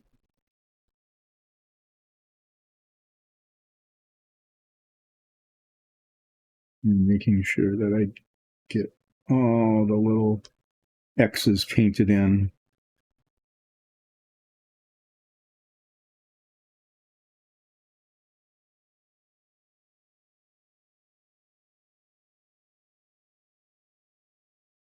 Especially looking down at it from the top, which is the angle that most people would look at it.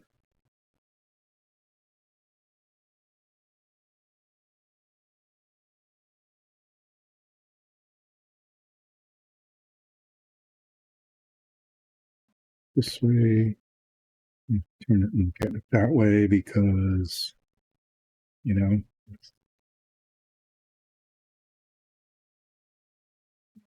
be done.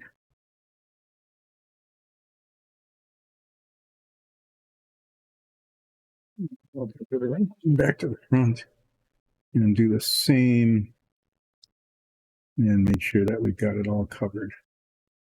And then I will look at it from the bottom Again, the bottom isn't necessarily show very much, but if it does, like maybe the wall would fall over or something, we want it to look okay from that direction as well.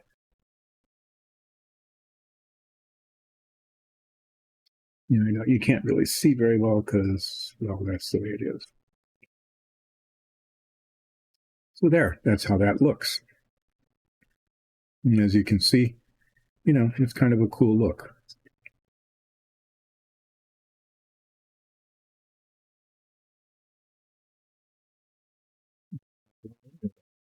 Put that over there, grab another one, and then get started on it. And it worked pretty well last time, so I'll just do the same thing. I'll paint it from the front and get the X's painted in and then do the edges. And then do the back and then rotate it all over the place. Upside down and sideways to make sure that all the surfaces that show are in fact painted metallic.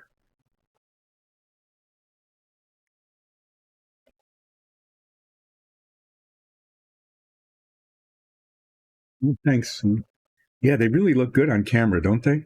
I mean, they just, that combination of the base coat and the wash. In fact, they just really look great. You like to have floors in your house that were as good, right? Actually, they're almost the same color as our living room and hallway in library. Anyway, we have some wooden floors in our house, and they're almost that same color. Same kind of rich reddish brown.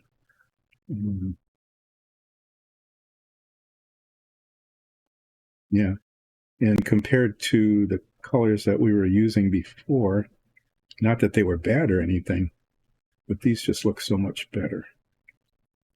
So that was kind of we didn't intentionally get that color of wash.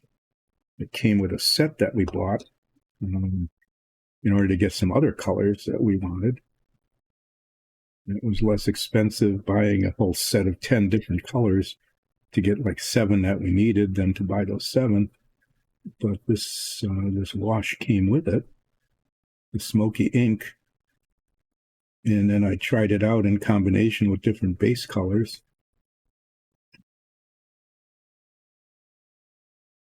And it really ended up looking good. So now we're using it on all of our floors, wooden floors anyway.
I think you paint everything and then you just turn it a little bit and you suddenly see that you missed big areas.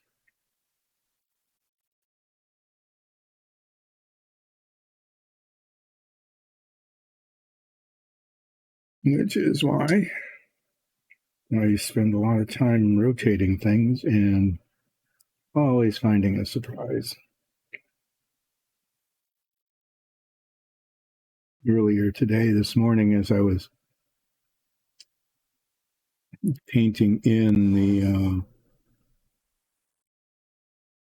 stucco on one of the doors, discovered that They had failed to wash an entire section of a door, like a whole doorpost. Just hadn't gotten washed at all.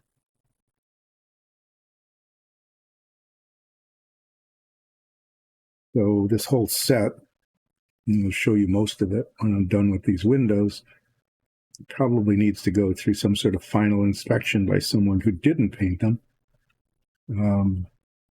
Just to pick up spots that were missed or where there's like a fingerprint, because I did that fairly often. Got my finger in the stucco paint and managed to touch the wooden parts. Made nice bloppy messes that needed to be touched up. So we need to make sure that we caught all of those and that the touch-ups actually worked. Need some more of this. So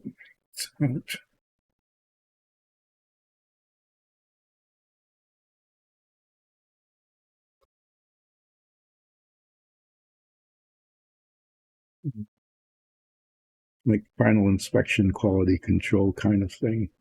Yet needs to be done on this set once it's ready for that, which it will be when I'm done painting these windows.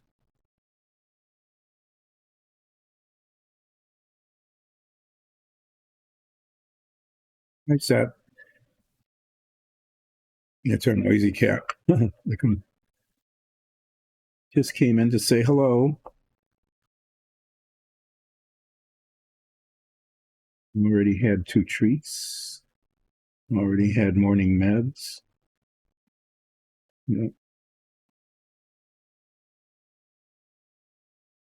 But sometimes just needs to, as we say, announce his presence.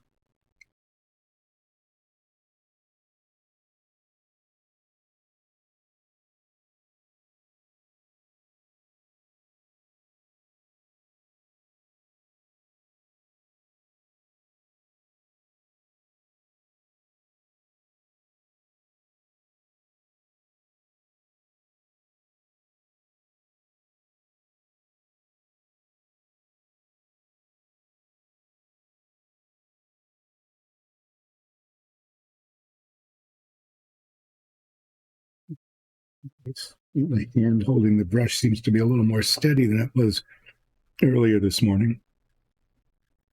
Maybe the caffeine is wearing off just a little bit.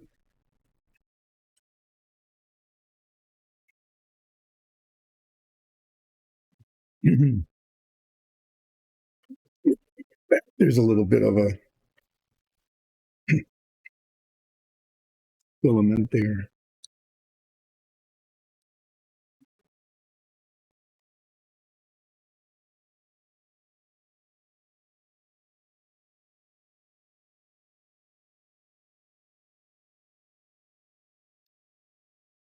Okay, so look at this from the top side, and then from the top on the other side, and then from the bottom on both sides.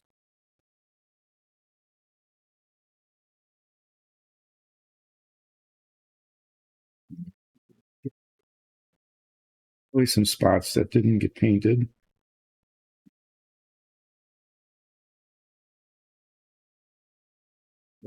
Patient is important.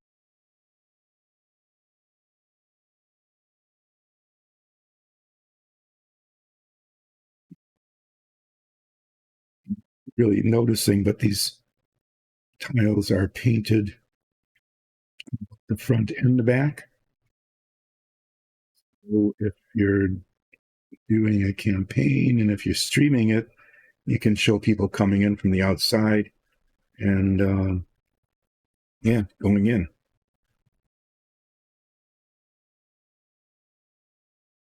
Sometimes you get dungeon tiles and they're just done on one side. These are done on both sides, so they're,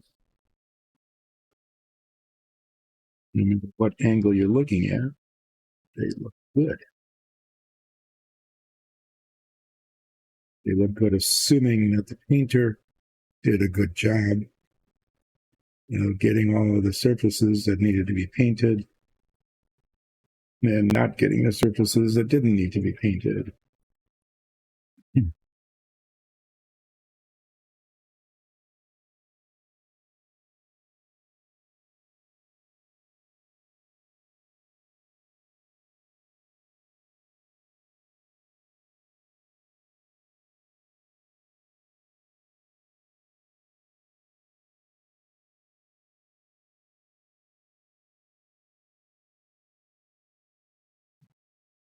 Second window.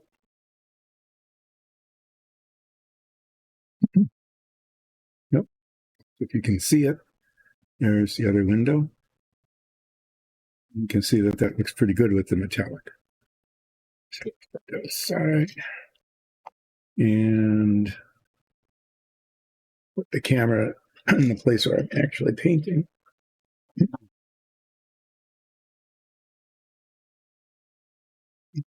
Okay. Better.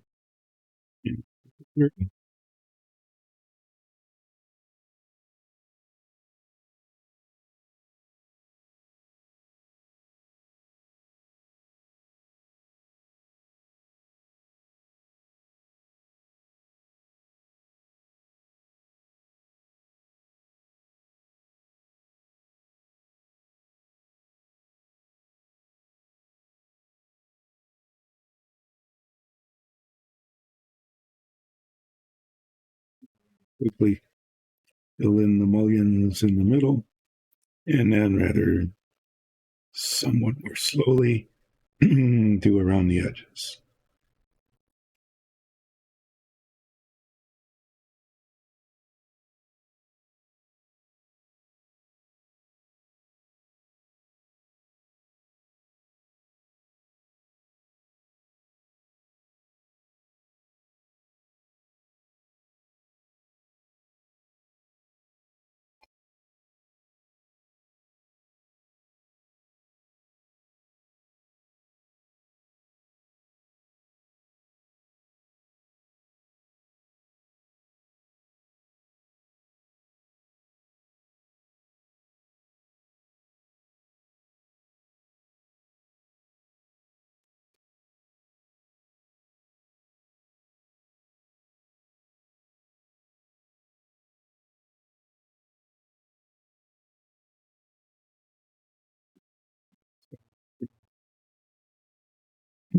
Do the line here where the frame shows in front.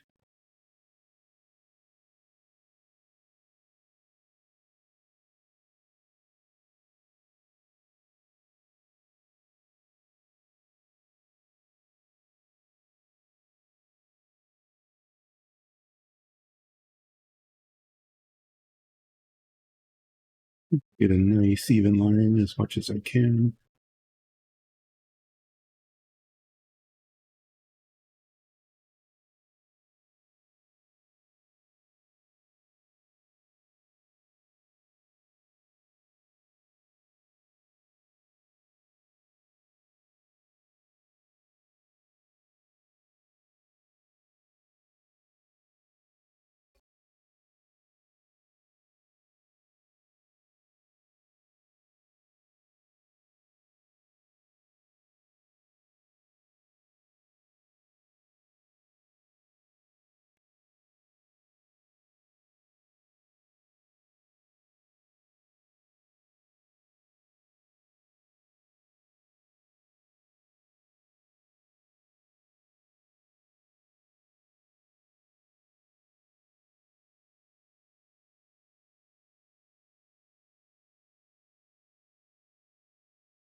Right up to there.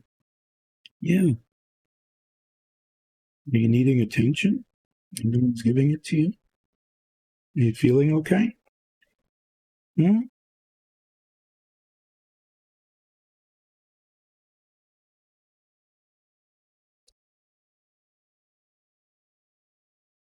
Usually you can, at the computer sometimes, and you can sit on the keyboard, but I'm not there this morning. I'm doing this.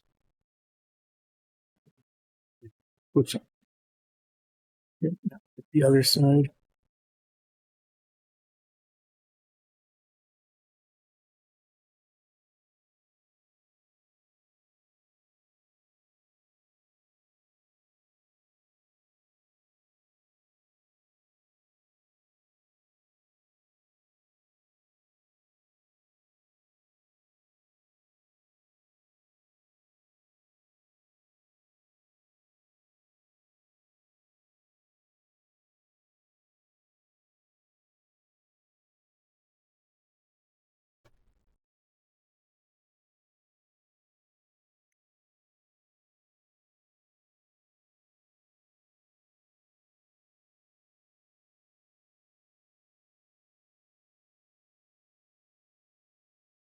And then the edges again.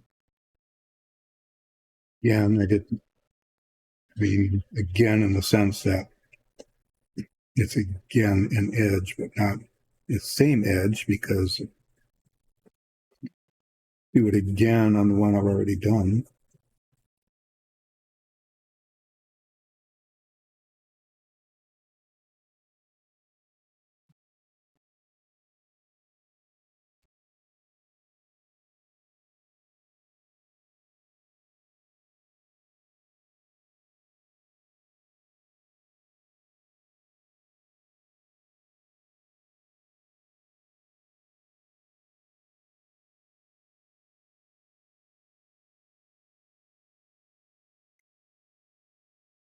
Like there's just barely enough paint to finish this window frame. I think we're going to chuck the brush before we do the last bit of painting. And I'm going to use a different well because it's starting to gum up in the well and the palette. And I'm going to will be okay, you know, for the touching up on the insides of the mullions and all of that. But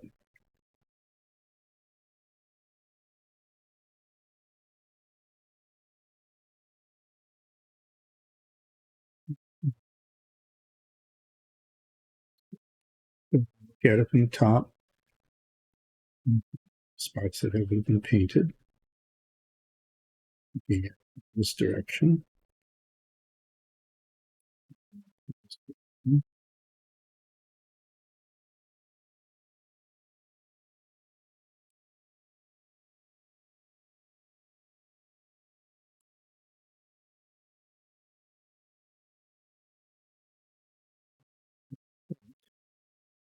Do the same.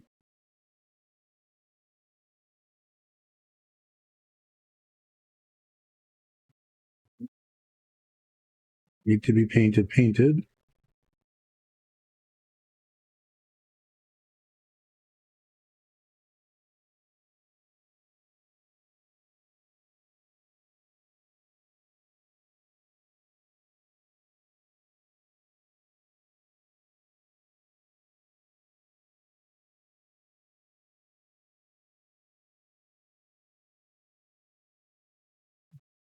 At the bottom, look at it from the bottom, just to be sure.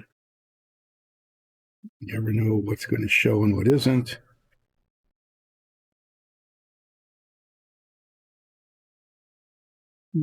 That's the third one. That one looks okay too.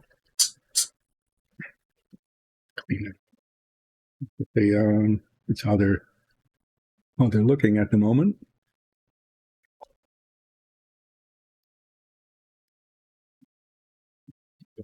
Here and try to get out just enough paint to finish the fourth window.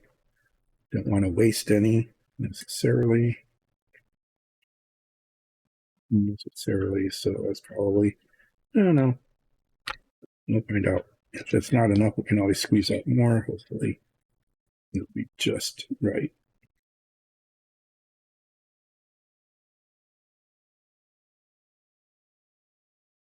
Working better.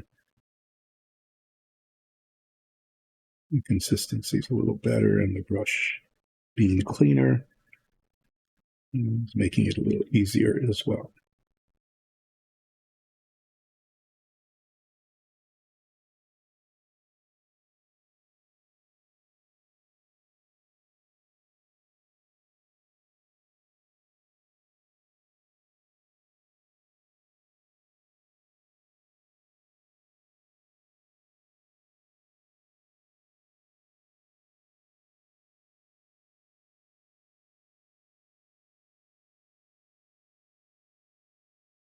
Painting goes well.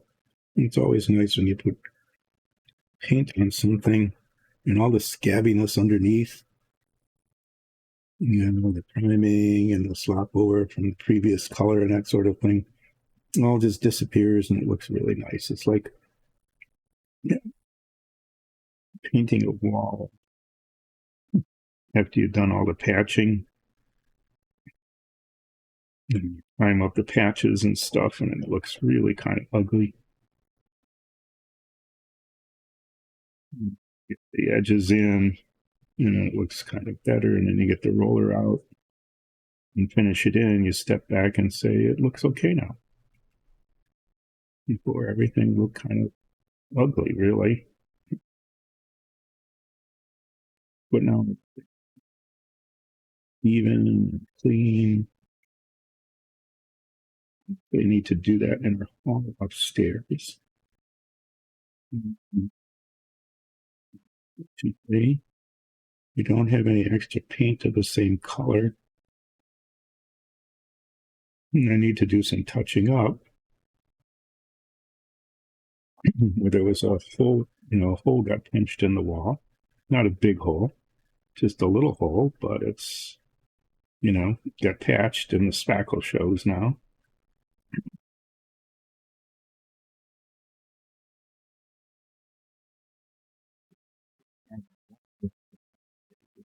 Got a new thermostat. It's a very nice thermostat, but it's like a half an inch smaller on all sides.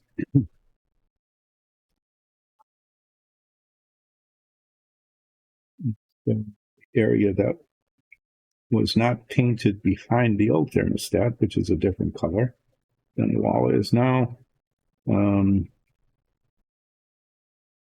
shows in a most unpleasant way. So it may end up like having to paint 2 walls of the whole hallway just for like a half an inch circumference around the thermostat and half inch big hole that got spackled.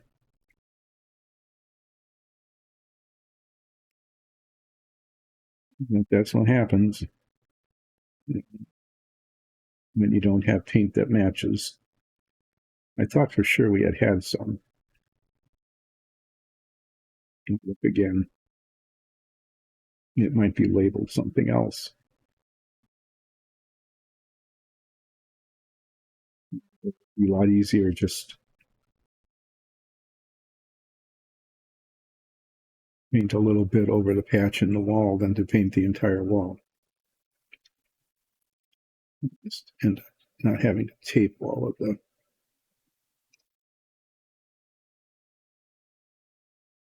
baseboards and door openings. It's just a lot of fiddly stuff on these 2 walls. Maybe, I don't know, maybe I can get some paint that matches it close enough that no one can notice. I mean, that's another option is try to get it match the paint and just touch up the areas that need touching up.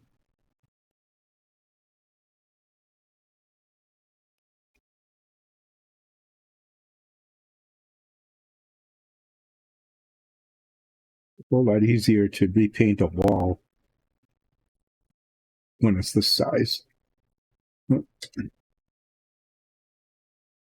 You paint a wall when it's this size, than when it's in your house and you need to move furniture and tape around the door frame.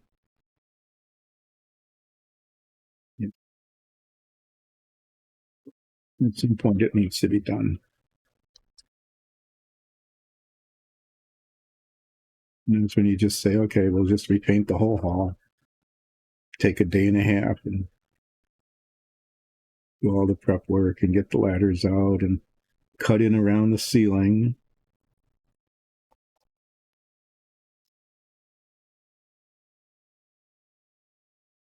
I'm actually pretty good at painting walls. I'm actually extremely good at it. But it's not as much fun as it was, say, 20 years ago, when I had a little more flexibility and I didn't mind working above my head quite as much.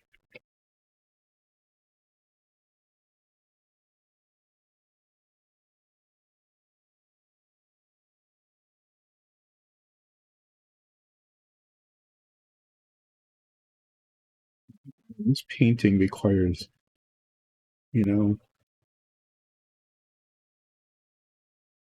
finer brush, that kind of thing, than painting a wall. In some ways, it's easier because the scale is so much smaller.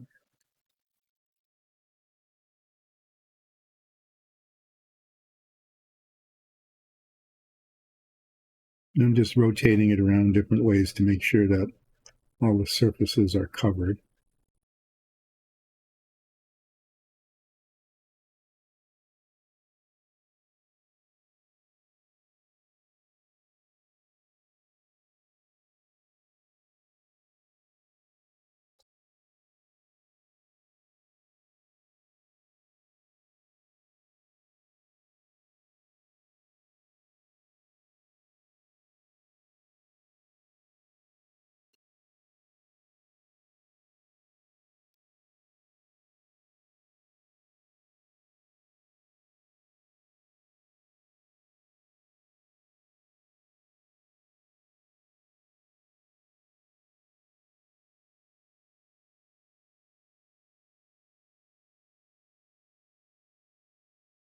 Okay, so this one's done too. And it's our fourth window. Maybe a little touch in the corner here.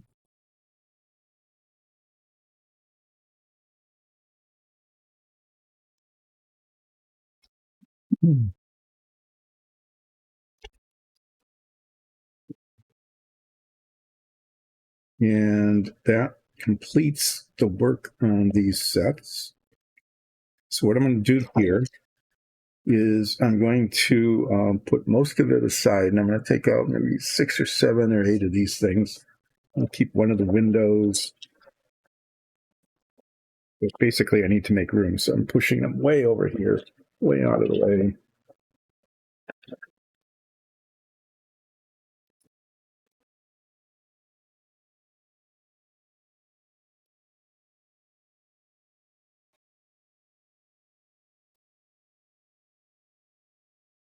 Move a lot of junk here in the way.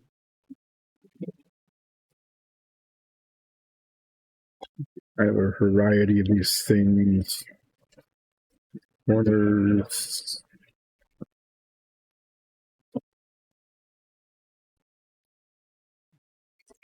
On the corner, take this.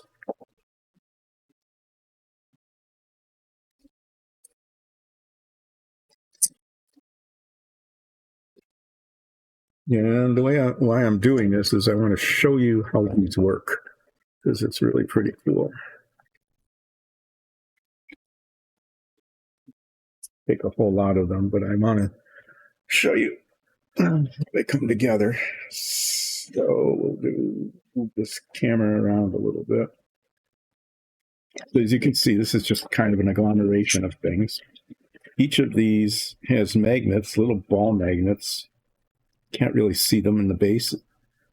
So under this base plate, this is all printed as one thing, by the way. The wall and the floor and everything is just a single print, so it's very sturdy. Walls don't come off. You can't drop it. It won't break. And then under this base plate are little ball magnets. And so what happens is when you take these, you don't need a special metal surface or anything. Okay. They hold together. So you can do this. There's a door. Okay. And you can put a wall here. That. Maybe you want to do a corner. And maybe here you'll do a window. And there's a corner here. Wall.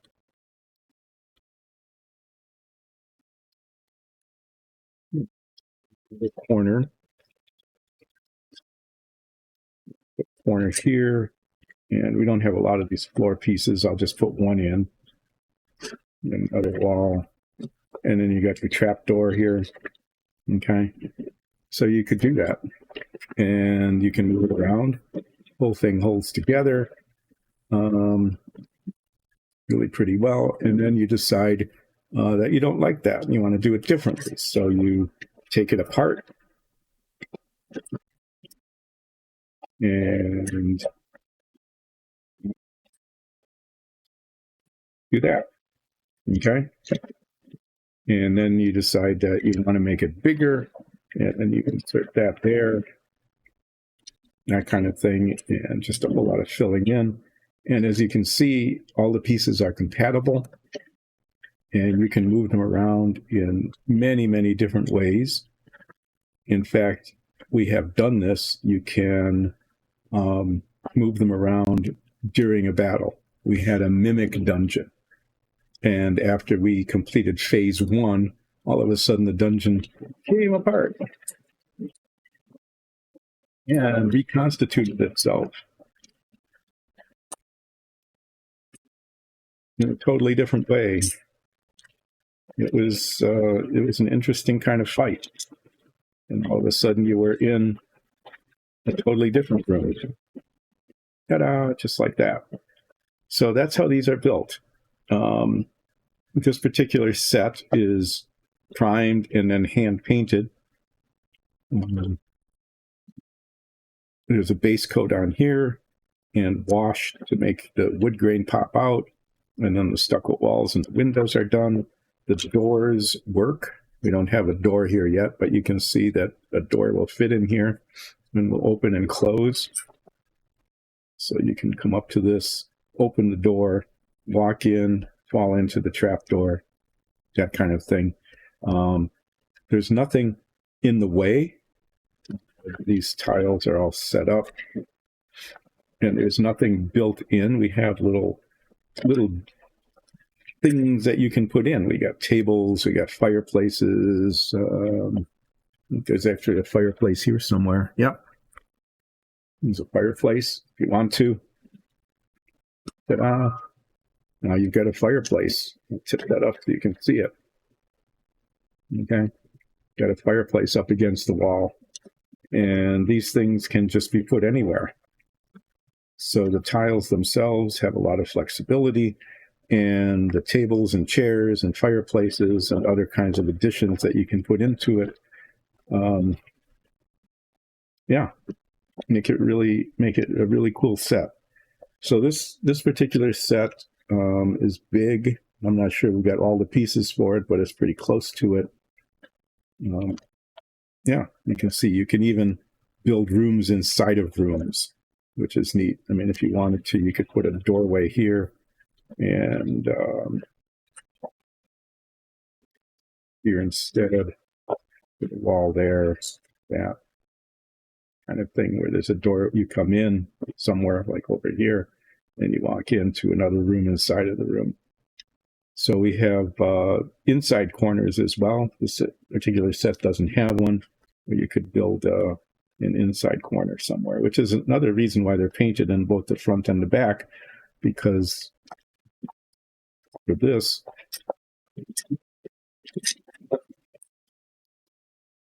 the back of the wall there,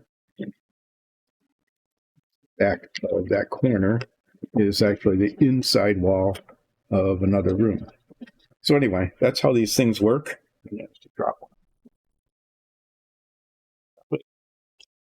That's just a sampling of how some of the pieces will fit together. Pretty neat.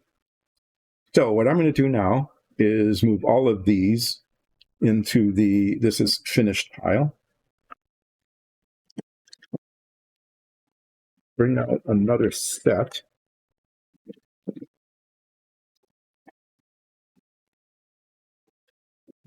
Yeah, easier said than done. Pick them all up and move them. Here, I'll just show you how many there are. Maybe you can see it over there. There's a lot of them. What I want to do now is I'm going to get out another set.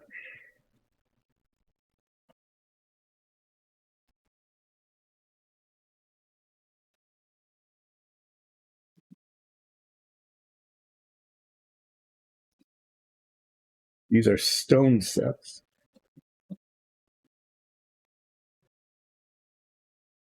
You can see there's a lot of these. It's kind of a weird blue color at first.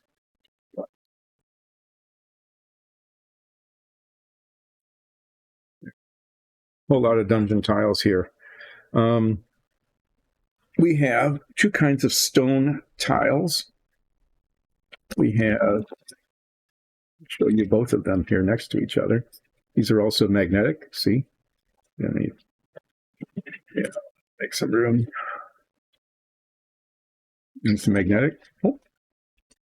Also corners, round corners and square corners.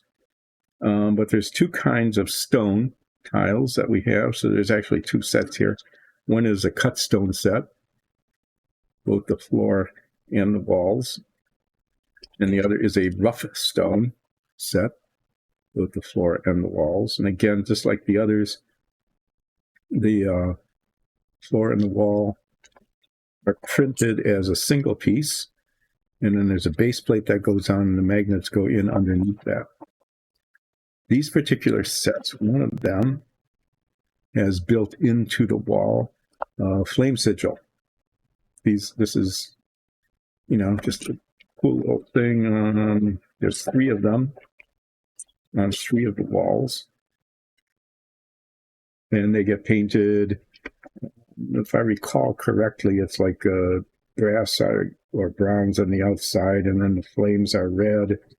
And there's some red and brass in here. I'll have to look at the color combinations that we use. We have a finished one that looks pretty cool. There's other really cool parts to these. There are arrow slits. You've got like a keep or something of that sort. You can do that. Plain floors. Yeah, so this is a mix of two dungeons, really. Oh yeah, there's doors, inside corners.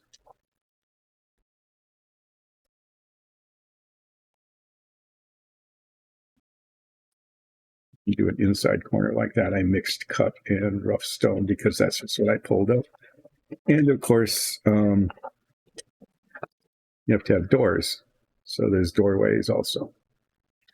This particular sets, we experimented with lots of different colors, and we found that if you paint the base coat blue, this is actually a blue color,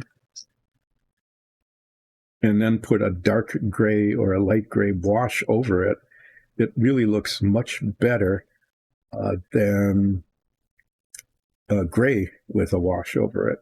We were a little surprised by that. We started practicing with a much darker blue and saw that looked good. And we experimented with different colors and found that this medium blue color with a gray wash worked really well.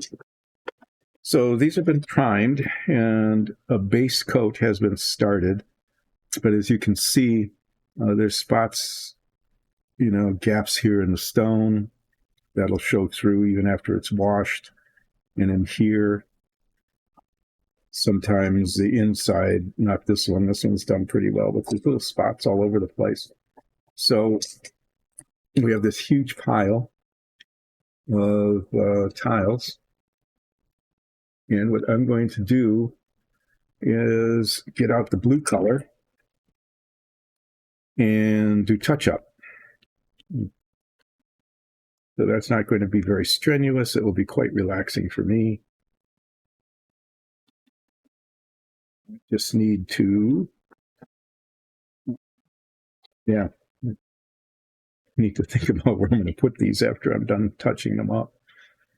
This work surface, not too long ago, Alexis came down and made this wonderful thing here. These are PLA reels, and then she custom made these things.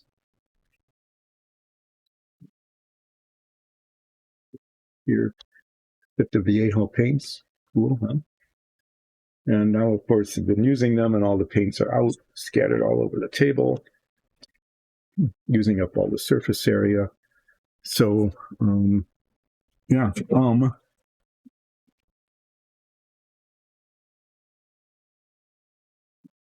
touch these up. I need to find a place to put them that isn't covered in stuff all over the place, which most of the things are. So I'm just going to move these over here, where I will no doubt bump into them later. Okay.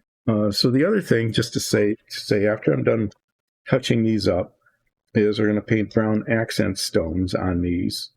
You know, you've seen those before. It's kind of a standard thing is to have some of these be painted a contrasting color, so that's just not all monochrome. Okay. So touch up, paint the accent colors, wash, and they're done, except for the special cases like these sigils that need a fair amount of detail painting. This is the color we're using, this medium blue. I don't know how much is left in this bottle. We'll find out. We'll use up what's in there. And then hopefully there is more of it around somewhere. If not, we'll use it until it's gone. But I want to make sure that that's it. Medium blue, yes. So I'm going to be using this larger brush just because it's just faster to touch things up, like touch, push it in. Actually, might make sense. I don't know. I'll start with the larger brush and see how it goes. So you're going to hear a whirring sound as I mix up the paint.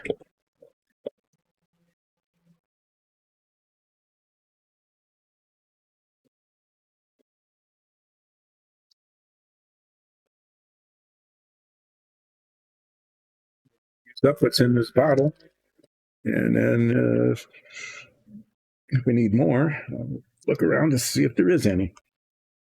Let's see what's in here. Yeah, not very much.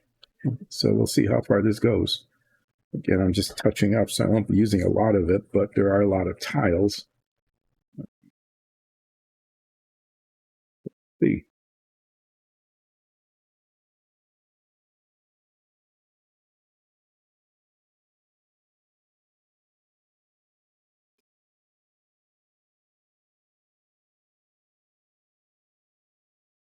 Yeah, I'm thinking I'm just going to use the smaller brush.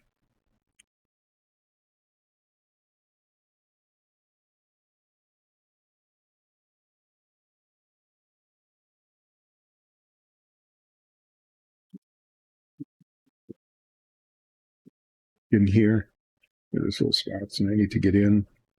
That goes right in there. Puts the paint where I want it. So I'm going to look all around this model like I couldn't see that before, right? This angle, you don't see anything.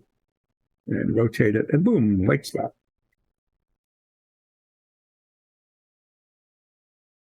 Big thing down there. So as I'm touching up,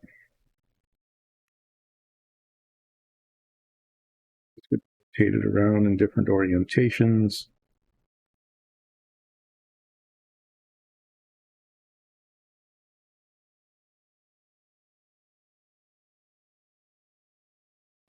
Right. This paint is pretty good. It's a Tamiya paint. The other, I was using Viejo before. It doesn't show brush marks. You can paint over what had been painted before. The colors match really well. So it just makes it just really pretty easy to get this done. Anyway, I'm going to spend, I don't know how many of these I will actually get done today, because there are a lot of them.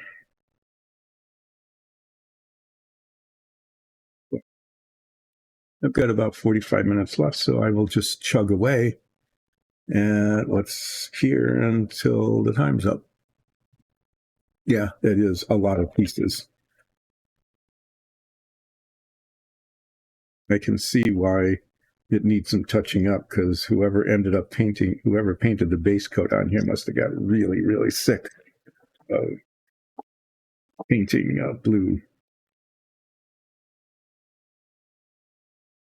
I think what we're going to try to do, what Nikki's going to try to do anyway, is with the base coat like this, is use the airbrush like we do with the primer. We won't be able to use the airbrush for the accent bricks because they're one brick at a time, or in this case, one stone at a time. But I mean, you just look at the amount of surface area. And although it sometimes wastes a little paint, the airbrush, compared to brushing, just the amount of time it would save and the level of coverage that you'd get, it probably makes it well worth the while. There's some space back there that I will definitely use. Using that space to hold these as I finish them.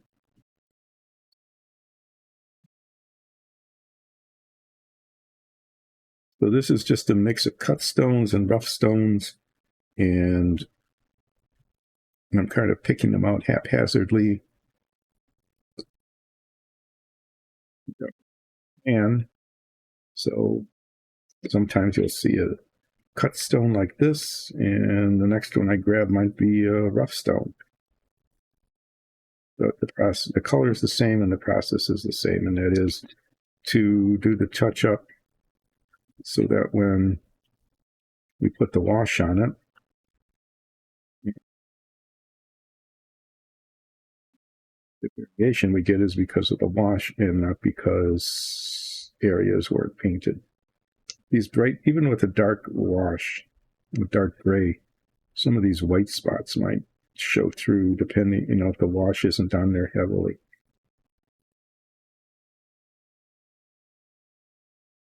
I'm just trying to catch, not necessarily all of them, like a little dot like that probably isn't going to be a problem later. Catch the bigger ones, and especially the gaps in between the stones.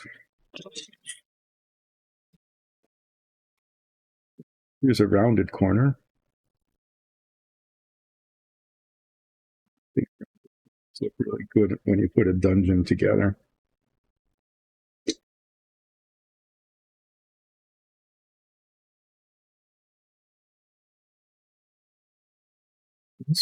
These, considering how many there were and how much surface area, yeah, there's,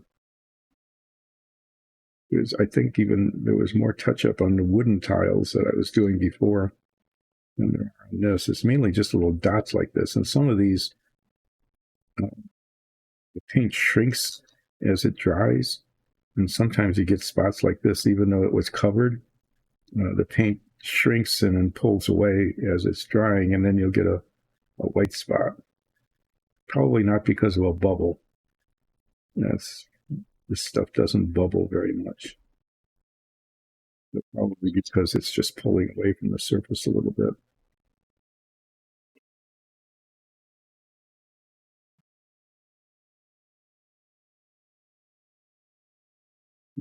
Doing is looking inside the gaps here, because sometimes you can get the paint in, but the side of the brick or the cut stone or whatever it was, like that, You get a little bit of it that wasn't painted.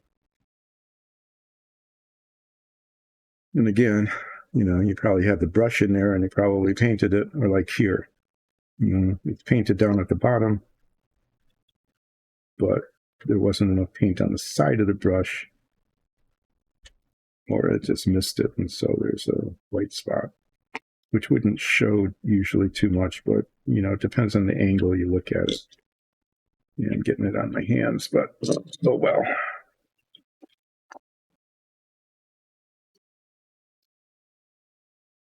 Here, just trying to get down in there. The wash, sometimes the wash will go down in there and it'll make it nice and dark, but sometimes it doesn't.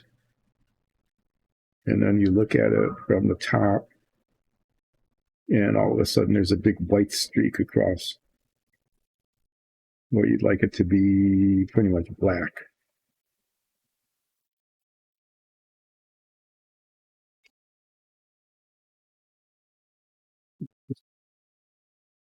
Be on camera, just rotating it and catching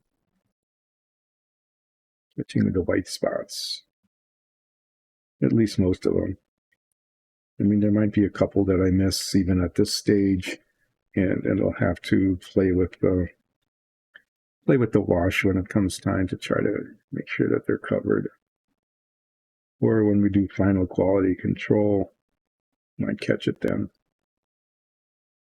A lot of it just depends on the rotation, and like there's a spot that you didn't see before, and then I rotated it this way, and it shows.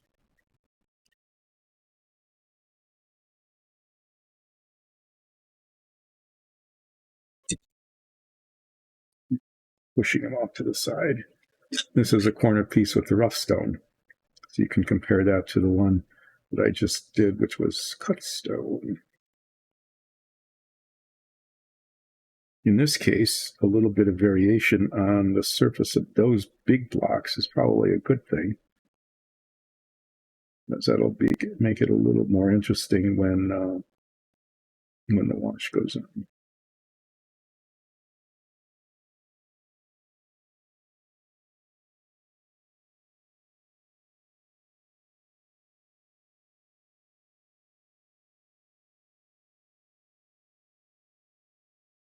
This kind of little spot there, that's almost certainly a spot where it was painted, and then the paint just kind of pulled away as it dried and left the spot. So these are kind of lighter or darker, and I'm not too worried about that. I think that'll work nicely. I just want to catch the white spots. Isn't any base coat paint? This is an inside corner.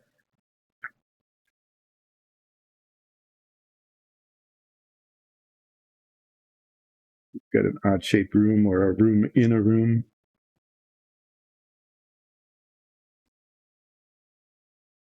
This feature.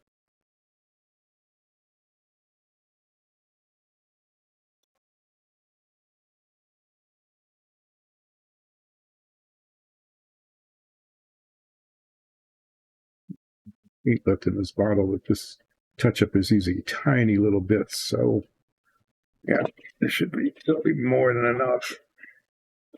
This is a gigantic, basically equivalent to a 4x4 rounded corner. And you put two of these together, and you've got like an amphitheater kind of thing almost. It's just one of them.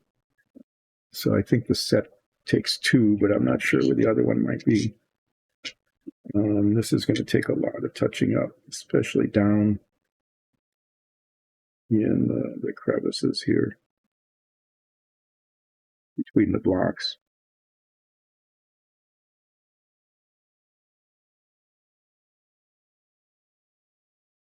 Basically, you don't want to have an angle and then all of a sudden see this big white spot where you expect it to be black or really dark between the tiles. So I'm just going to take a little time, get the brush in there, and paint on it. Let's do that. This is probably done, with a bigger brush, and it's hard to get in there with that.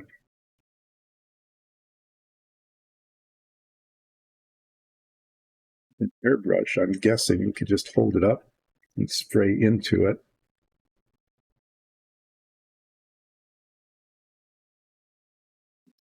Would get the paint into the crevices between these cut blocks, floor stones. You need to rotate it. I think all of these white flecks need to be painted. Sometimes, floor like this, you might have like little mica specks or something.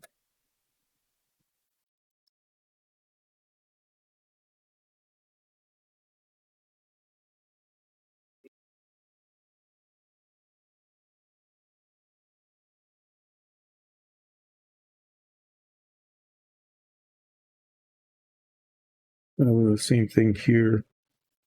Some variation in the color isn't that big a deal, but I just want to get, especially in the spaces between the blocks. You don't want it's supposed to be darker. Catch those and touch them up.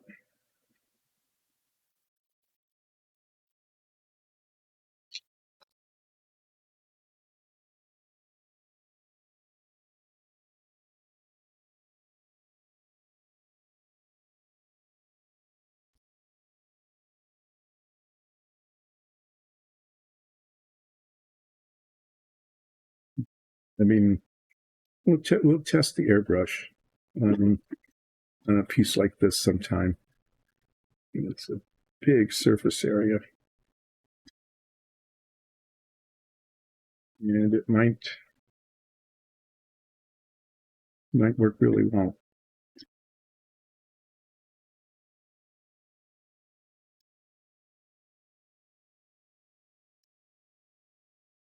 Or, it might miss a whole bunch of stuff, and then a touch-up will be a pain. I don't know. We'll find out.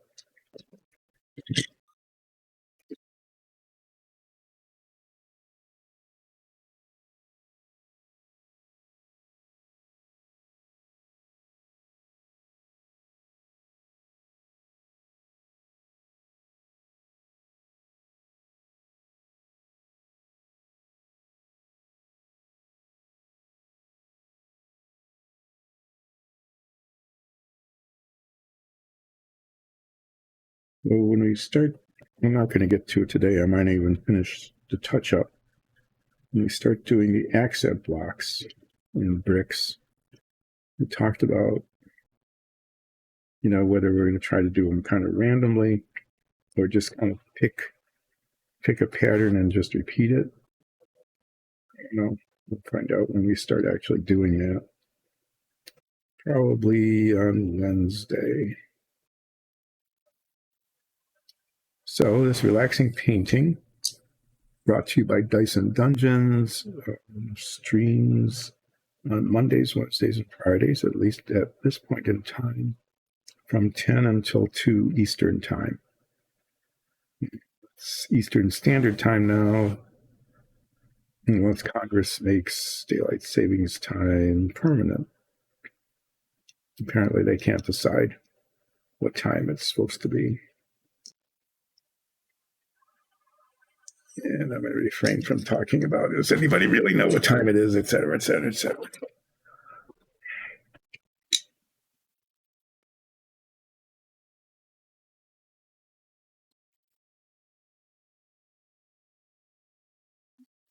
Square corner piece.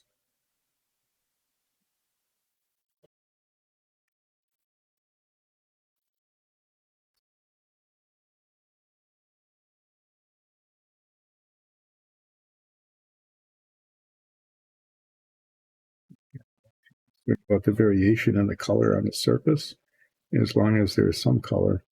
I'm basically trying to get the areas, mainly, especially the areas between the blocks, where you want it to be dark.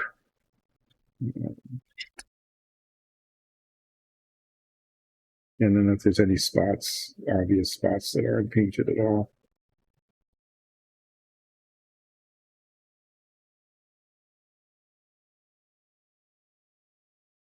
I'm sure I'm missing some, but anyway, we'll get like 90% done.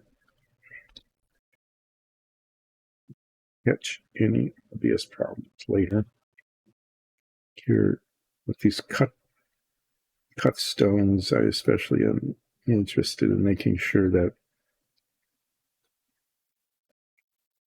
the space between the blocks, which is kind of hard to get to with a bigger brush, is painted so that it doesn't blur out light after the wash is put on.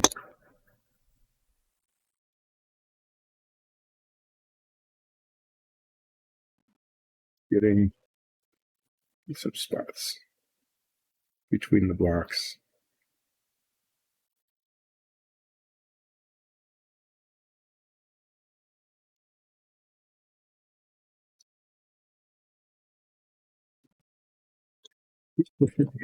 Until they get to the edge. Yeah, nice. I put those up here so that they'd be out of the way. And now they're in the way. Some more inside corners here.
Just so many here. How many jars of this medium blue? I think Nikki did the base coat on these. I'll have to check to see what we need to reorder. Can't exactly buy this by the quart. Actually, you probably could get like something from a hardware store.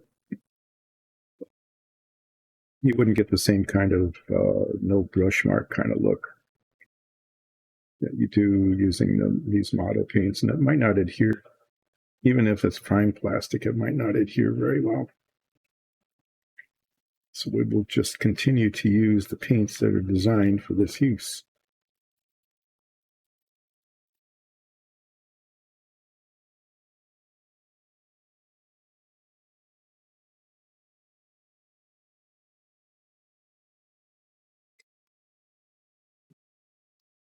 Doorways.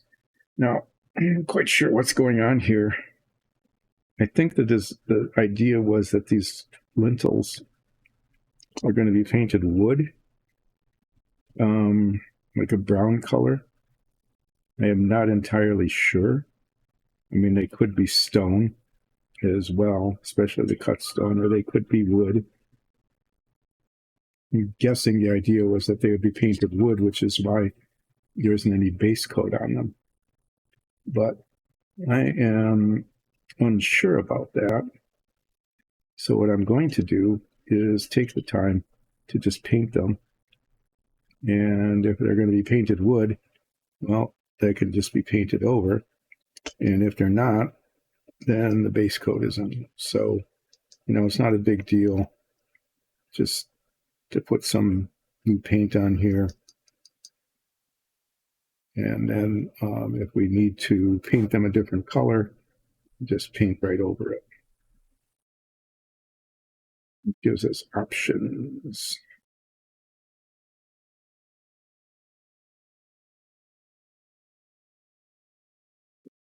Guessing that's what was the original plan. And that plan can still be executed.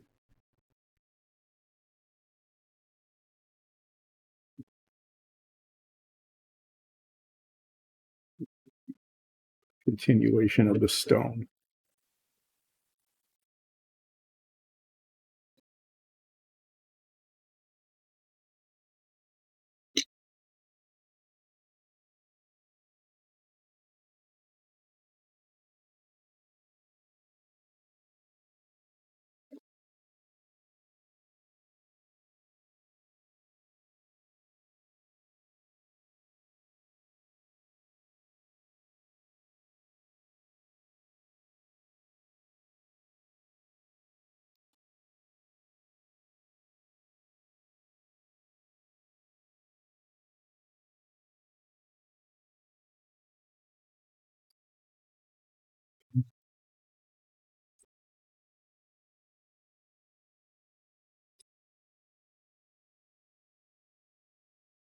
But like anything else, this is one of those things where if you just keep at it, eventually it gets done.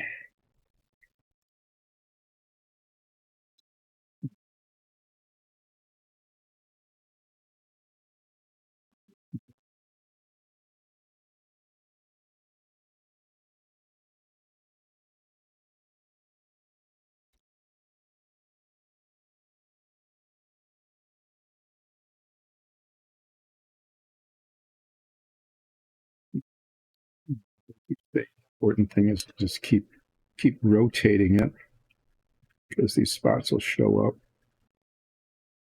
You totally can't see one, and then you rotate it 90 degrees and it's obvious. So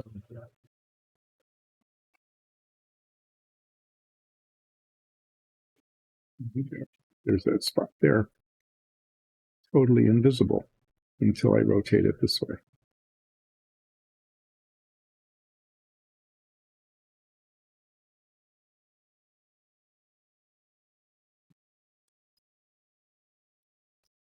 This is a double door.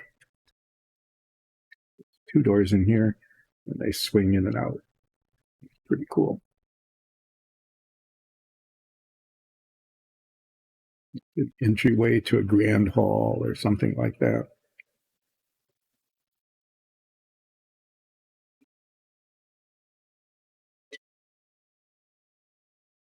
Guessing the same thing happened here, that the original thought was that these would be painted wood, like a brown color, so that they weren't painted the base color.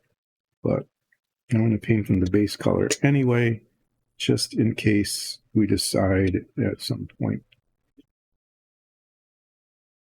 that frames are actually carved stone instead of wood. I think sometimes we've had like painted wood or even metal.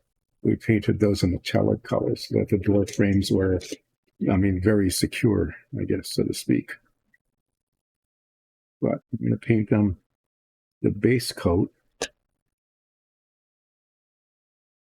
just to keep our options open.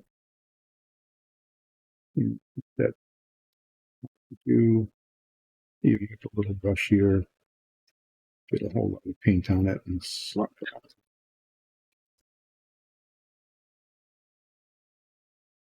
I think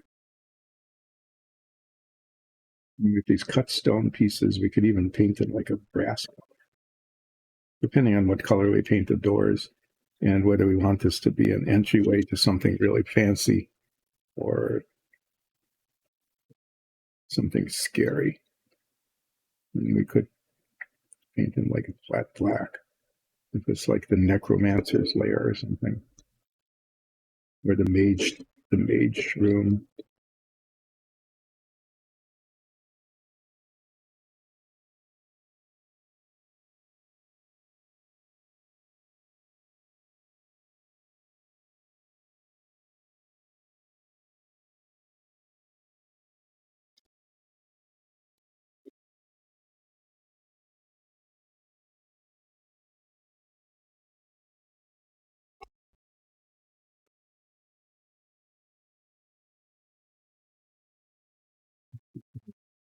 it's not that. The one time, unlike earlier today, if I get paint on my fingers, it doesn't matter much because the paint on my finger is exactly the same color as the paint on everywhere else. So the smudges won't show. Clean up to do a little bit later.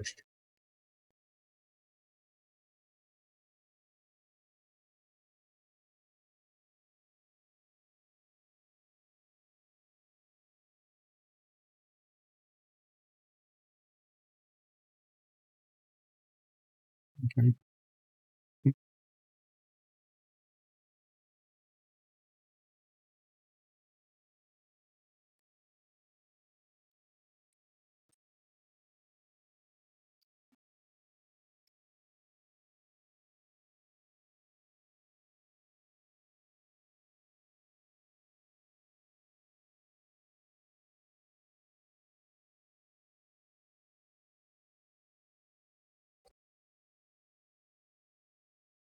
Some pieces end up actually looking really good. Thinking it's going to be easier to paint the accent bricks or stones on this than the rough stone because the edges are a little bit more uniform, but we'll see. It's kind of a time consuming thing.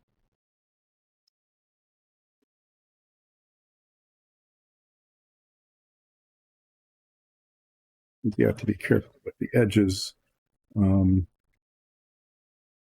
So like on this to make sure that you get the same ones on all sides. So like on a wall, like the do the next. On a wall like this, if you painted this one an accent color, you have to go around the back and make sure. Oh, which one? Oh, this that one there. Make sure that it's the same one on both sides. And you probably wouldn't notice it that much if you were playing with this, but if you were, if you were buying a premium set, you would expect that kind of attention to detail. And that's what we like to do, is pay that kind of attention to detail.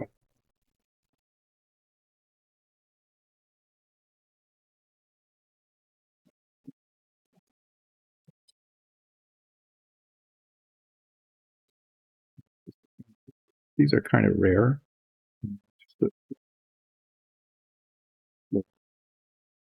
They have fairly, I don't know, we used to have a lot of these, if I recall, in some of the earlier dungeons, but now it's all walls and doors and hidden passages and traps. We have some walls with traps on them. I don't know if there are any in here. I haven't seen any yet.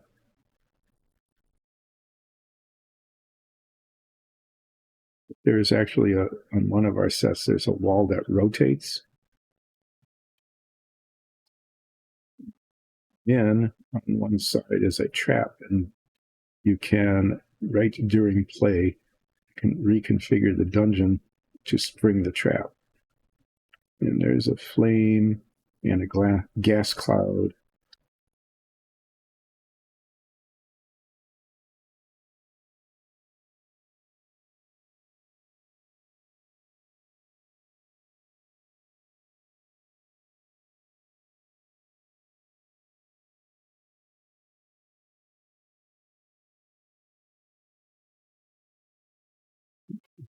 You can paint all the way down to the base because sometimes you see the outside.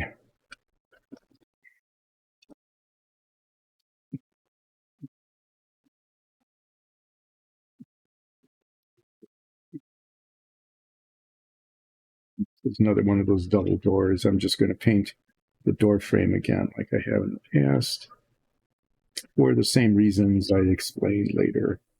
I'm guessing, in something like this where it's rough stone, that would be like a wooden frame set into the stone. With a cut stone, it might be metal.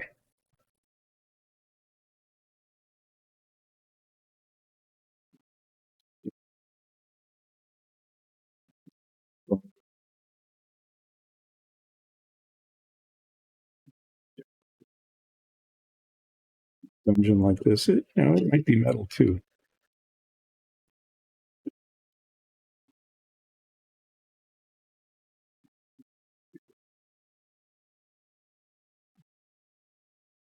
Reinforced door. You know what you might be trying to keep out, or in some cases keep in. The things you're trying to keep in are more dangerous than the things you're trying to keep out.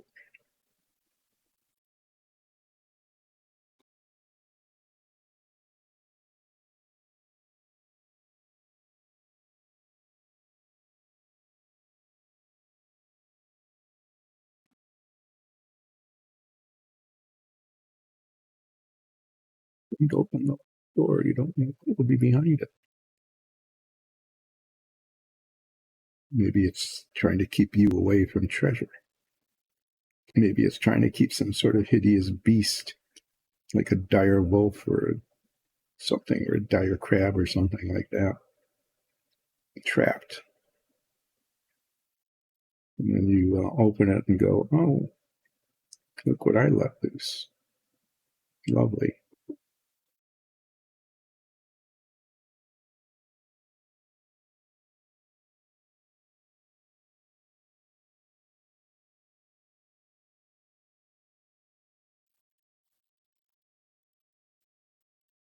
Let's say we got 10 more minutes left. Yeah, I'm definitely not going to finish these. That'll give me something to start on Wednesday, is finishing the touch up on these pieces. And then I will start to work on the accent stones. Between now and then, I will probably might even do 1 or 2 prototypes, just so I can get feedback from Nikki and Alexis about how they look. And if we get a couple that we like in terms of the pattern, then I can just keep repeating that, which would make it easier.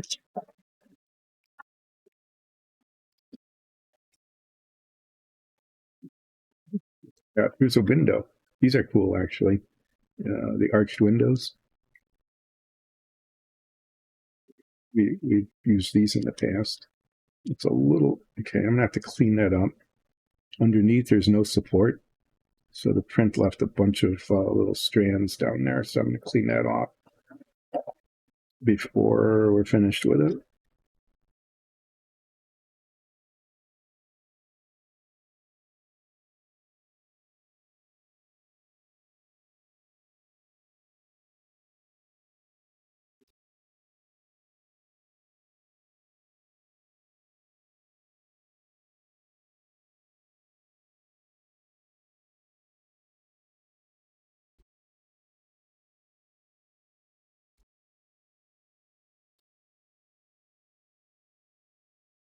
This is one of those arrow slits.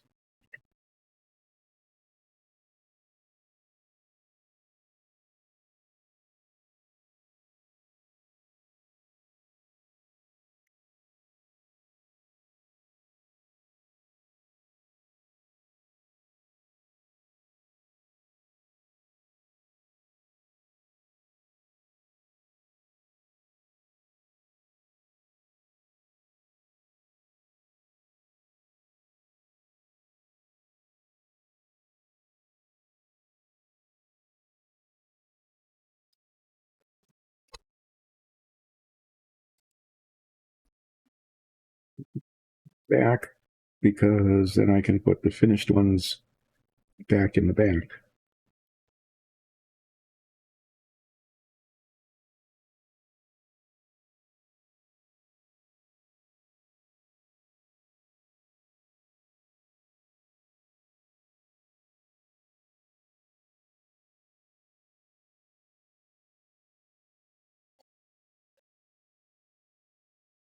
This is going on pretty well. I got a lot of them done. I'm not going to bother moving the camera all over the place to show you how many I finished, but I'd say I've gotten a little more than half. The rest of these are kind of stacked many layers deep. So there's deceptively many of them.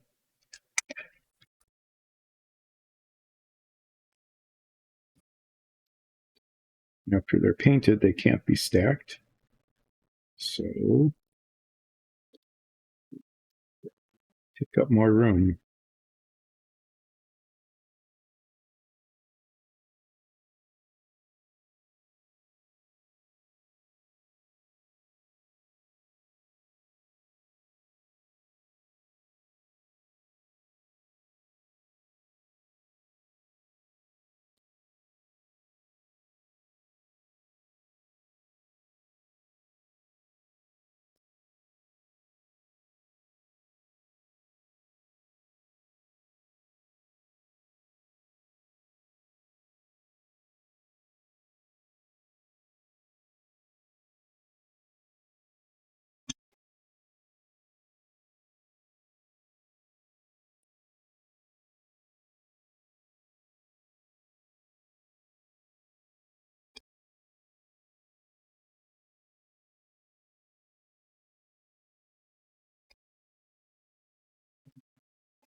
The fire sigils, these are really cool. They look really good when they're painted.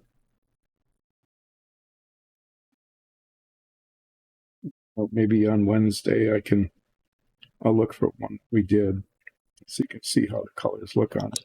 But it really stands out against the ball. It looks very nice.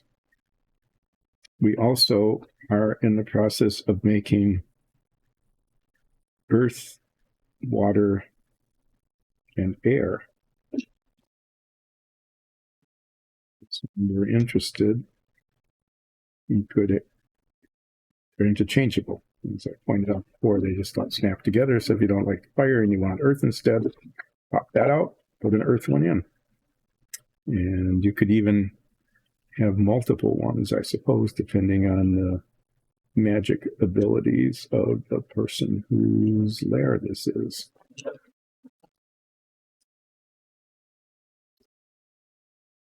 I'm setting this window aside. That needs some cleaning up. And I do that on Wednesday. Really have time to do that today. To get the files back out again. Let's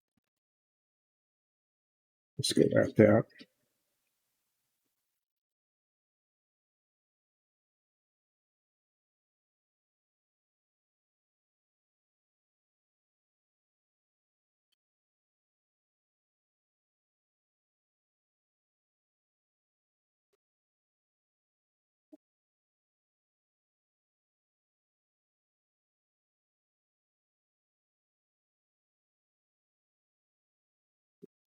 These because they surround the cauldron. In this case, it's got a flame on three sides. The fourth side is the door.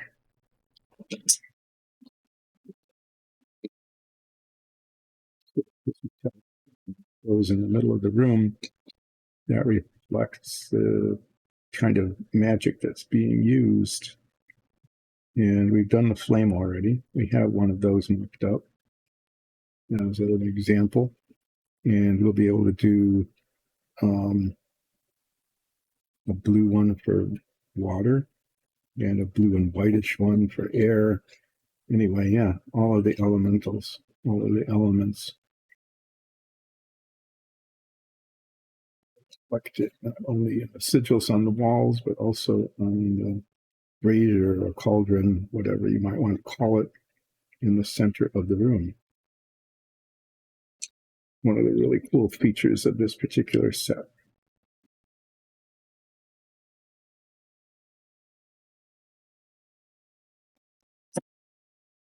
Okay.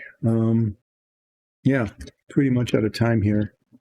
And I'm going to do a couple of floor tiles just to do them because I haven't done any floors in a while. And then I'm going to wrap up.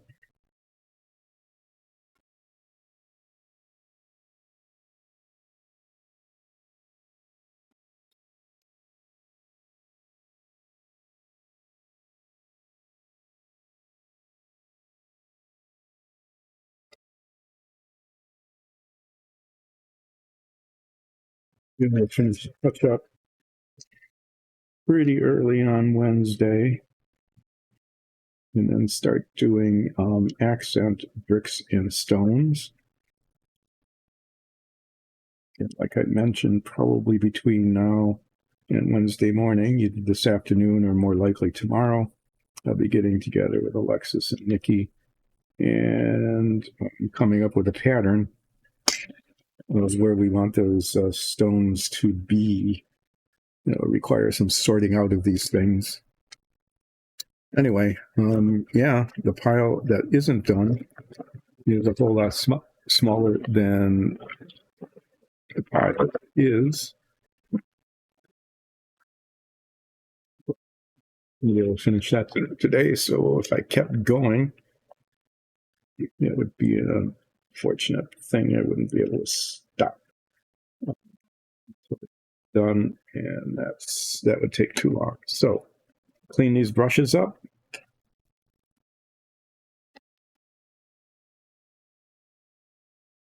And recap. This has been Relaxing Painting with Dice and Dungeons. If you like what you see, please feel free to be a follower or a subscriber. You could also actually go to patreon.com/Dice and Dungeons and support us there. We do this currently Mondays, Wednesdays, and Fridays from 10 until 2 Eastern Standard Time. And occasionally we will take a break for holidays or sometimes travel. But right now we're on schedule, working on some dungeons, some significant dungeon sets that we're putting together here. Sometimes these are actually featured in our stream. We have a Dungeons and Dragons campaign going on Sundays at 2. That's the live stream on Twitch, so feel free to watch that. If you can't catch it then, you can listen to the podcast or watch it on YouTube, but we invite you to do that. And once again, I'll ask you, if you like what you see and hear, try to support us. And you can do that by being a sponsor here or joining us on patreon.com/Dice and Dungeons. Anyway, thanks for watching and or listening. Hope you're enjoying this. Hope you like the tiles that we've all been putting together. Maybe we'll set one up, like the Tavern set or something, and you can see what it looks like. Yeah, see you on Wednesday at 10, and we'll continue to be working on the cut and rough stone, finishing the touch-up, beginning to work on the accent bricks and blocks, and preparing these for the gray wash, which will really bring them to life. So we'll see you then. Thanks again.